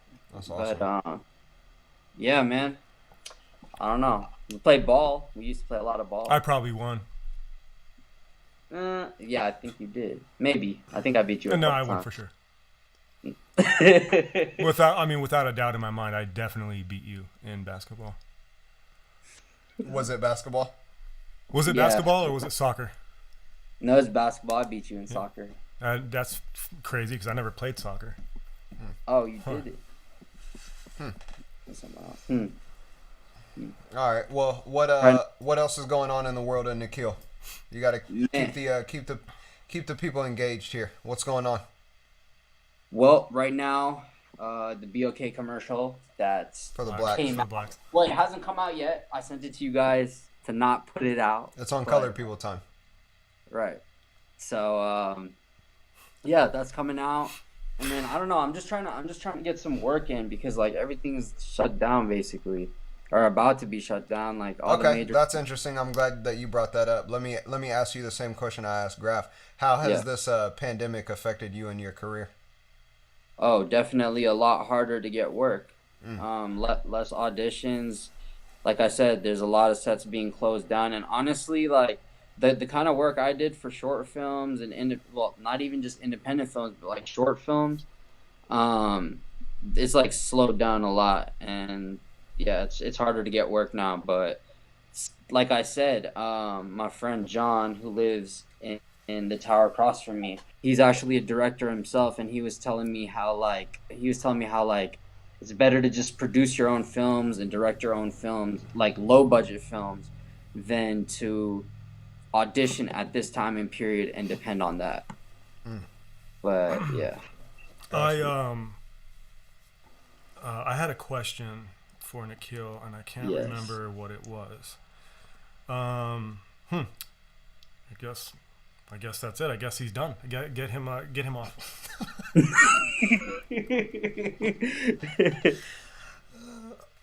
God damn it. Whatever. I was trying to Nikhil, leave the Yeah. people with something. tell us a joke. Tell us a joke and sing us a song. Tell us a joke. You guys should call Josh. I'll sing you a song. Just all right. Sing. Hold on, can we open this up to the chat? Can we open the requests up to the chat? Oh, for sure. Okay. Everybody in the chat right now, request a song, your favorite song. Nikhil's gonna sing it on live for us. Let's go. You have literally 1 minute. You have 1 minute to drop your song suggestions in the chat right now. Your favorite song. What do you want to hear sung right now? Before that comes in, Nikhil, Josh says, where can we find your movies? My movies? Yep. Like I said, Bill and Ted. There's another one where you can go to Google, type in Worker Drone. It's like an older project. Worker Drone. And then you can find it in there. Just do Worker Drone short film, actually. I mean, Can you sing All I Want for Christmas by Mariah Carey?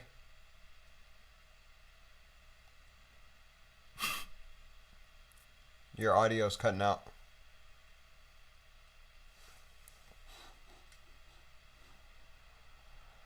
You better not have hung up.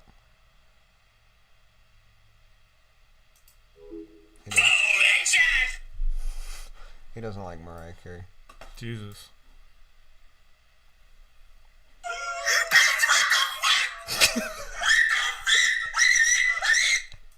I mean, shit. Holy shit. Ain't nobody got time for that. Ain't nobody got time for that. This motherfucker probably let his phone die. Who's calling? Or who you calling? I'm calling Nikhil back. All right. Ain't nobody got time for There that. we go. Can you hear us? Nikhil, what's going on here? God, who the hell cares? Nikhil, your audio is not on. Nikhil, are you using a? What are you using? What are you using, a fucking Metro webcam? fucking potato. We can't hear your audio, Nikhil. Take your finger off the thing. Take your finger off of the speaker. Unmute us. Unmute the phone. Oh, God. Nikhil, we can't hear you. We're trying to hear I Will Always Love You by Whitney Houston. I'm going to leave. Yeah. Okay, well, you know, if we can... fuck it. God, forget it, dude. No, we can't hear you.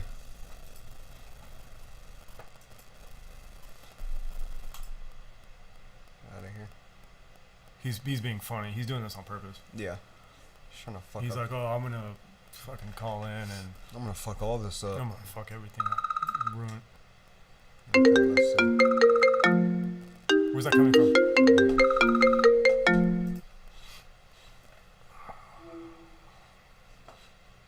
Jesus Christ, Nikhil. We can't hear you. Click on, our... Nah, it's not muted. Oh, okay. We can't hear you. I think this is a try sign. Try again, dude. Yeah. Try again. Sorry. Like another time. Not right now. Preferences. Jesus, unbelievable. I mean, what year are we in? Fucking 1723? Jesus Christ. God damn. All right. Well. Okay. Well, that was our one and only caller. Did he call in or did we call him? He called in. Okay. Well, that was our one and only call. Let's see. What do we got in the thing? Nikhil saying "Lean on Me," Bill Withers. I really want to fix this FaceTime issue because I would love to fucking hear Nikhil sing "All I Want for Christmas" By Mariah Carey. Yep. And then also "I Will Always Love You" by Whitney Houston. Jules, that was a great shout out. Let's see. We're gonna figure this out. I don't know why it's not working. Let's see. Someone else call in. Yes. Now he's over here making demands, telling people. Don't fucking tell us what to telling do. people what to do. Someone else call in. Sing Rudolph the Red-Nosed Reindeer. Shit. This fucking episode took a shit, right? Yeah. We were on this crazy, like, insightful, Yeah. super intellectual, like, you know, We're on a roll. we were on a roll. Yeah. And it's when other people get in the mix And start just fucking and shit up. start pretending like they don't know how to use a phone. Pretending like they don't know how to, all of a sudden their microphone doesn't work. Yeah. Fuck off. Jesus. Fuck out of here. It's ridiculous. Literally ridiculous. I don't know what's up with my audio. Of course you don't know what's up with your audio, because if you knew what was up with your audio, the audio wouldn't have cut off. You'd have fixed it. Jesus Christ. We can't do everything for you. Who's tapping in? What are we, his parents? What are we, his mom?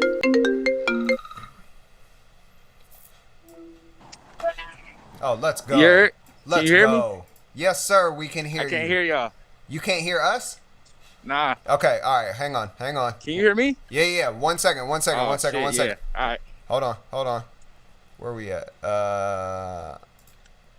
There we go. Can you hear us now?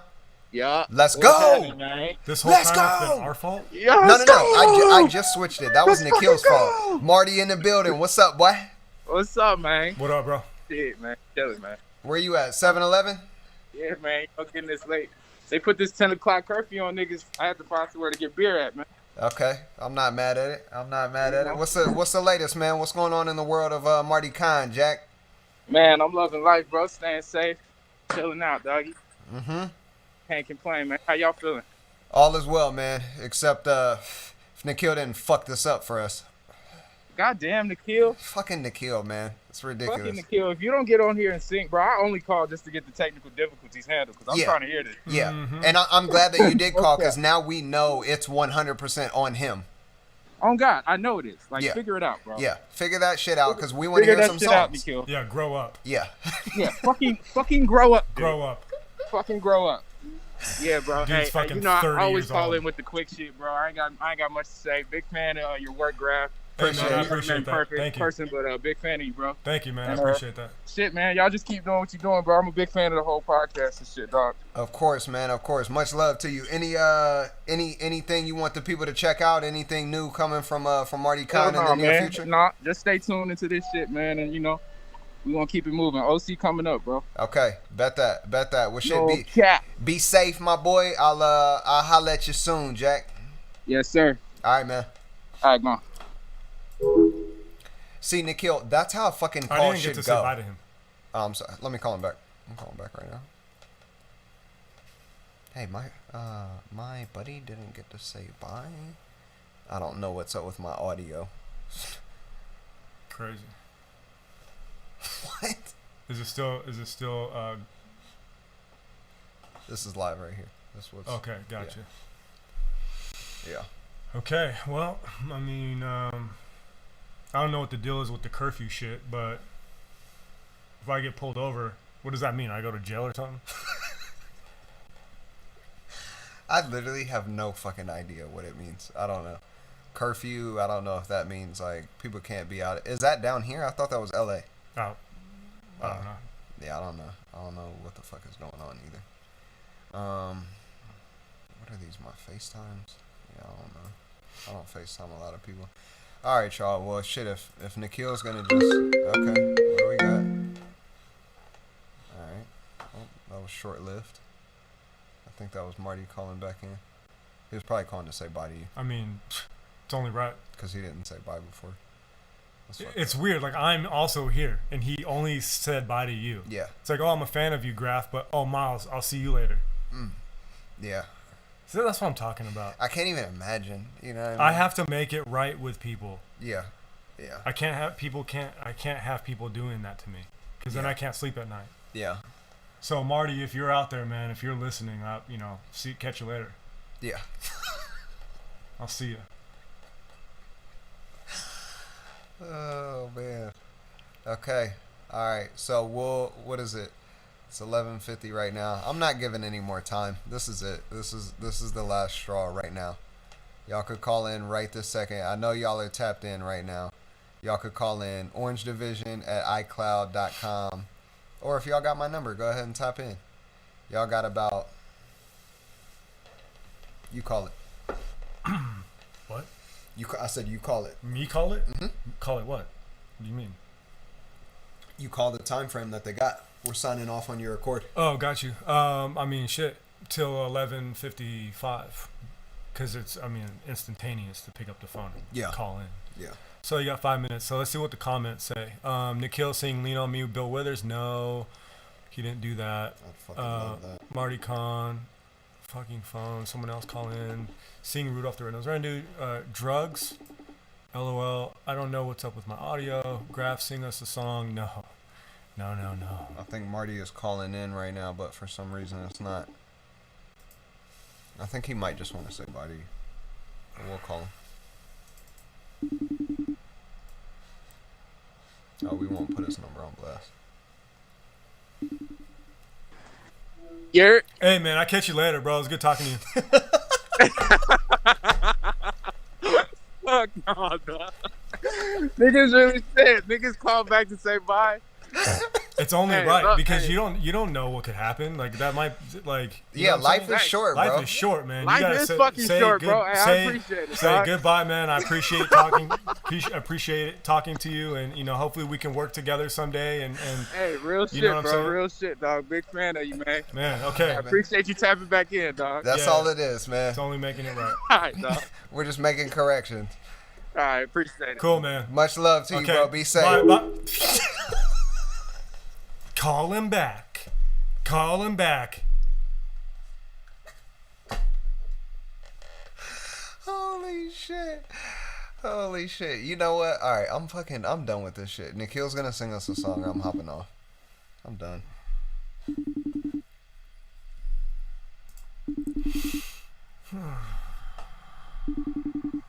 Don't know what's wrong with my audio. Okay, see, get the. Oh my god. Oh my God, Nikhil. Nikhil, fix your fucking audio, bro. Oh shit! I had it on mute. Oh shit! My fucking dildo was blocking the microphone. Oh man. Okay, well let's get him out of here. Yeah. Get him out of here. Nikhil, 30 seconds. It's not fixed. Why is he pausing it? I remember. Do you remember your first iPhone? Remember when you first got it? How like exciting it was, and it was like brand new, and it's like buttons, touch screen. That's what's happening with him right now. Yeah. He's What is he typing? He's typing. He's to typing. Tim Cook. To what? Tim Listen Cook. to the black turtleneck absurdity. Ain't mean. Hey, can y'all drop links in the chat? Sparkell, you should just drop the link in the chat, bro. All right, Nikhil. We don't want to watch you type. We're here. done. What the hell's going on? We're done. This is it. Okay. How do I use my phone? My phone. Yeah. Why is my speaker not working? Yeah. Nikhil, fix this. I tried fixing the. What do you mean? Try harder. This is unreal, dude. Yeah. This is like, we're trying to put on a real show here, like with production value. Real show. Audio, video, This guy's lighting. Fucking. He didn't even. Yeah, call from your laptop, bro. Because honestly, like I thought this would be cool, and it's like now it's just not cool at all. It's like, What's he doing? Is he frozen like that? Oh, okay. We see that. yeah, we see. But they this. see this. They see that he's. Yep. And I'm gonna go ahead. Nikhil, and why are you this. making this face? Guys, this is what Nikhil decides to leave us Nikhil, are you frozen or are you are you stuck leaving that face on purpose? Speak to us and let us know you're alive. Blink twice if you're okay. Yeah, Baxter, blink twice if you're in Milwaukee. Oh shit. Something's wrong. Can you try and get a hold of him? Call the cops, ambulance. Yeah, I'm gonna call it. Oh, he hung up. All right. Okay. All right. I'm gonna hold on. Let's see. Hold on. Let's see. I'm gonna call from my Mac. You could have just said computer. Yeah. Laptop. I'm gonna call from my Mac. Oh. God, he's got a Mac. Watch out. Mac. Call from my Mac. My Mac. If you had a PC, you think he'd say I'm gonna call from my PC? I'm gonna hit. Hey, hold on. I'm gonna hit you back from my Dell, real quick. Yeah. Let me hit you from my Dell. Yeah, give me a second. I'm gonna hit you back from this Google Chrome real quick. This Google Chrome box or whatever the fuck those are called. You know what I'm talking about? Those Google whatever. Yeah, the. No, give me a second. I'm gonna call you back from my Samsung. Yeah, hold on. Let me hit you back from my BlackBerry. I'm gonna call you from my. I'm gonna hit you on BBM. Yeah, give me What? what? Nothing. Anyways, what's going on? BBM. Give me a second. I'm with some BBC. Give me a second. I'm tapping in with my BBW real quick. Yeah, give me a second. I'm DPing my BBW. Give me a sec. Being DP BBCs. Give me a DPGC. sec. Give me a sec. I'm being DP by DPGC's BBCs. Yeah. Holy shit. All right, Nikhil. How long does your Mac take to call in? Yeah, what generation Mac? First? Yeah. Was this the Apple One? Jesus Christ. From 1970 or whatever, that big one. Jesus. Well, in India's a little bit behind. Okay. There we go. He's calling from his email. Okay, let's try it again. He just hung up. Oh. This isn't gonna work. It's not gonna work. I'm thinking about canceling like all future episodes. Yeah. It really doesn't need to be any more calling. There we go. Let's fucking go. Okay, here we go. Can you guys hear me? Yes. Yeah, are you good now? I can't hear you. Oh my god. You gotta be kidding. I can't hear you guys. You gotta be kidding. Do that thing that you did over here. What? When you clicked that thing, it came down and you clicked on that. That was just for our audio. All my volume's turned up. Everything's turned up. I can't hear you guys. Change the go to video. Well, he can't even fucking hear us. I can't even walk him through it. Fuck is wrong? You're ruining this for us. Jesus Christ. It's like we try and put together like a show for the people. You know what I mean? Can like, they hear? They can hear us. Okay. They can't hear him. Are you sure? I mean, how do we know that they can hear us? Anybody that's in the chat right now, let us know if you could hear us or not.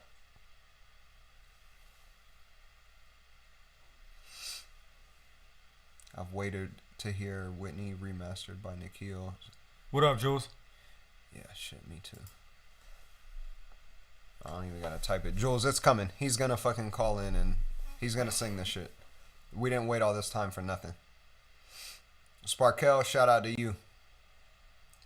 Yeah, exactly. That's how I'm feeling. We pay Jules good money to be here. Yeah. Yeah. Call the other Nikhil that's on the screen right now. Okay, cool. I fucking wish. Okay, so Jules, let us know. He could hear us in the chat. It's for sure. Oh, did you hear that? Yeah, yeah. I just cracked my, I think I broke my wrist. Holy shit. Oh, my God. My guy, what's up? Oh, son of a fucking bitch, Nikhil. Nikhil, call now. Right now. No more chances. Gemma, where's Meg at? Maybe if you gave Nikhil some positive reinforcement. Sparkell, appreciate you, bro. Okay, well, what is a Graph? I look forward to seeing more of your work. You should direct a film. I appreciate that, and yeah, I definitely will direct a film. Don't know how, don't know when, but I'm going to. Are you gonna hit him up? I think so. Let's go. Let's try it one last time. I fucking swear to God. Yo, Can you hear us? Can you hear us? what the Yeah, the audio. Oh, Can you guys hear me? unbelievable. I cannot hear you guys. That's I awesome. googled it. I don't know. Let me Okay, if he can't hear us, can anybody else hear? Can anybody Everyone else? can hear him. hold on.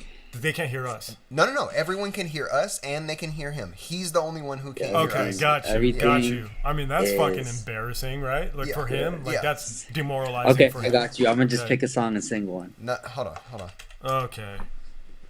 Don't just pick a song. Yeah, we told he's- you. We no, said no, we he's said not going to. We said sing Mariah Carey.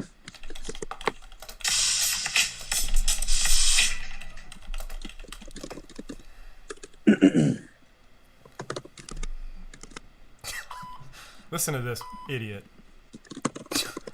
This mother. This son of a.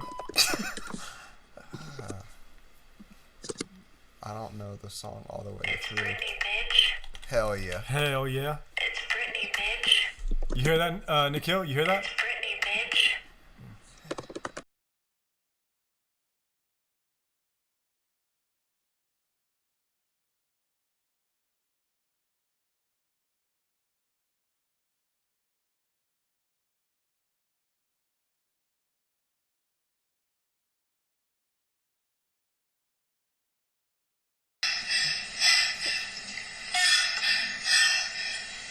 That's what he should be singing. No, this is Nikhil. Oh shit. He's Okay, making he no doesn't need sounds. audio. Yeah, he does because that's him. He has no idea what we're talking about. No. He's just there licking his lips, just staring at the camera. Yeah, pretty much. What's he doing? Fucking wasting our time. Oh my god. That's what he's doing. Nikhil. What's he doing? He's just staring at us? Oh, now your audio doesn't work all of a sudden. It's ridiculous. I can't hear you. I can't hear. This is bullshit.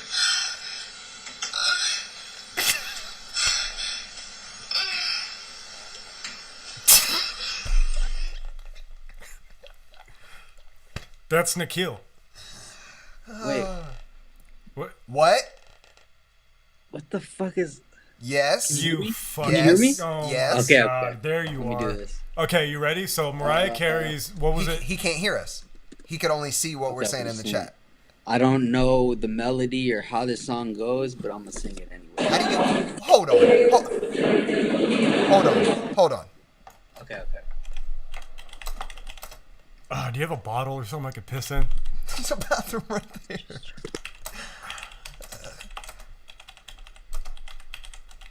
Okay, just for everybody in the chat, I'm very curious. How the fuck do you not know Whitney Houston, I Will Always Love You?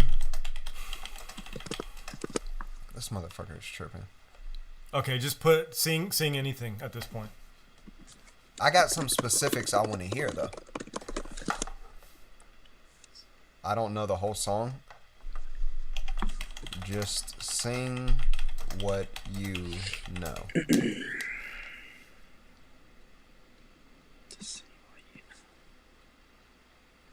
This I motherfucker. don't know it like that. All right. How is he doing commercials for the blacks?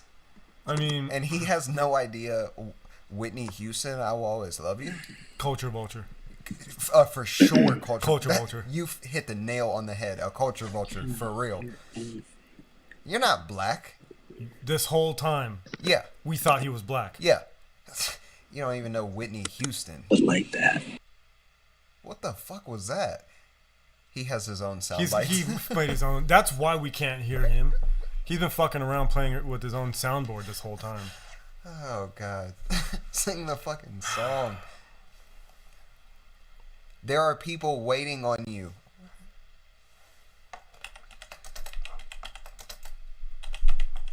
He turned his audio off. Oh, my God. Yeah, straight up.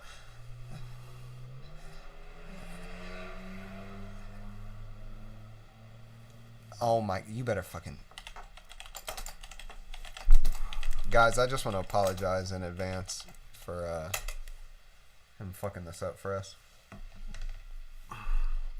Okay, Nikhil, sing a song that you know. Yeah, straight That's it. up. But we can't hear him now. I know. Can they hear him? Nobody can hear him. No.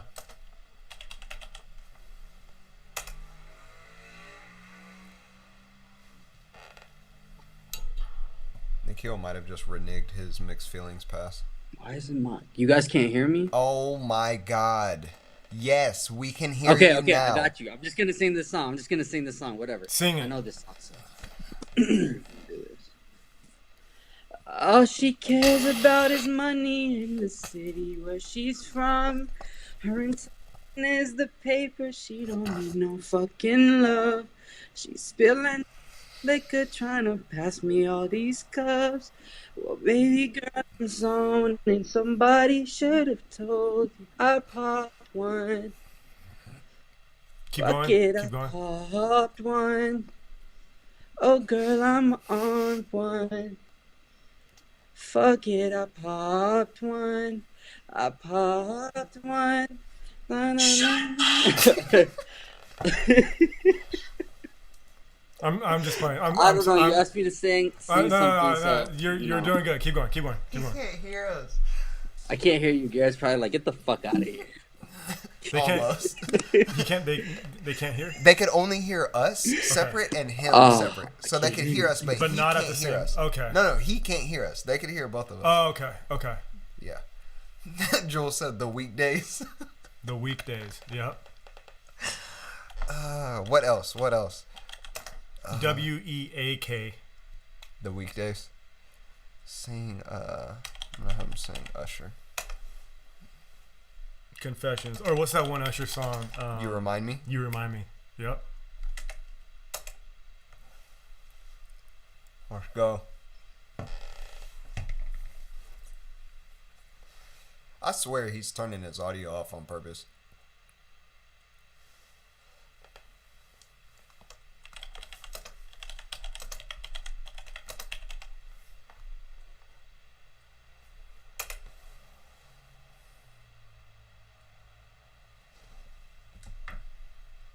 This is ridiculous.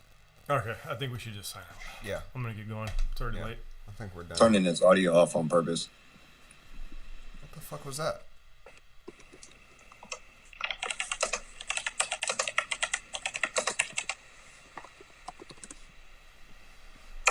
Sir? My audio is on. It's been on this whole time. Let's sing Usher This is then. ridiculous. Okay. I think we should just sign out. Yeah, I'm gonna get going. It's already Yeah. late. I think we're done. turning his audio off on purpose. What the fuck was that? He's doing that Indian Yo, hacker can you shit. hear me? He's He's hacking doing our that shit. Indian hacker shit that they do over there. What is going on? Yeah, we're done here. This only happens with him. We're done. Been on this whole time. All right. Okay, signing off. Usher then. Yeah, let's Oh my god. let's exit off this. This should be a lot easier. Yeah, it should. I'm gonna sing Yeah by Usher, okay? Okay, go ahead. Alright. It goes. The one we said was Up in way the better. club with my homies, trying to get a little VI. Keep it down on the low key. You should know how it feels. That was good. She was Yeah. picking up on me, and she was spitting in my ear. You would think that she know me. I decided to chill. Keep going. Conversation got heavy. She had me feeling like. Oh shit! I'm fucking it up bad. Come on, dude. Okay. Ain't coming. That's it. That's all the time we have for today. Yo. Thank you, Nikhil, for calling in. Yo. And thanks for Miles. Thanks for Miles. Thanks for What the fuck did I? Thanks for having me on your show. Of course. And Anytime, brother. Definitely have to come back. Yes, sir. Okay. All right. And that is it for us today, and we will leave you with a... I can't do it. We'll do it live. Okay. We'll do it live. Fuck it. Do it live. I'll write it and we'll do it live.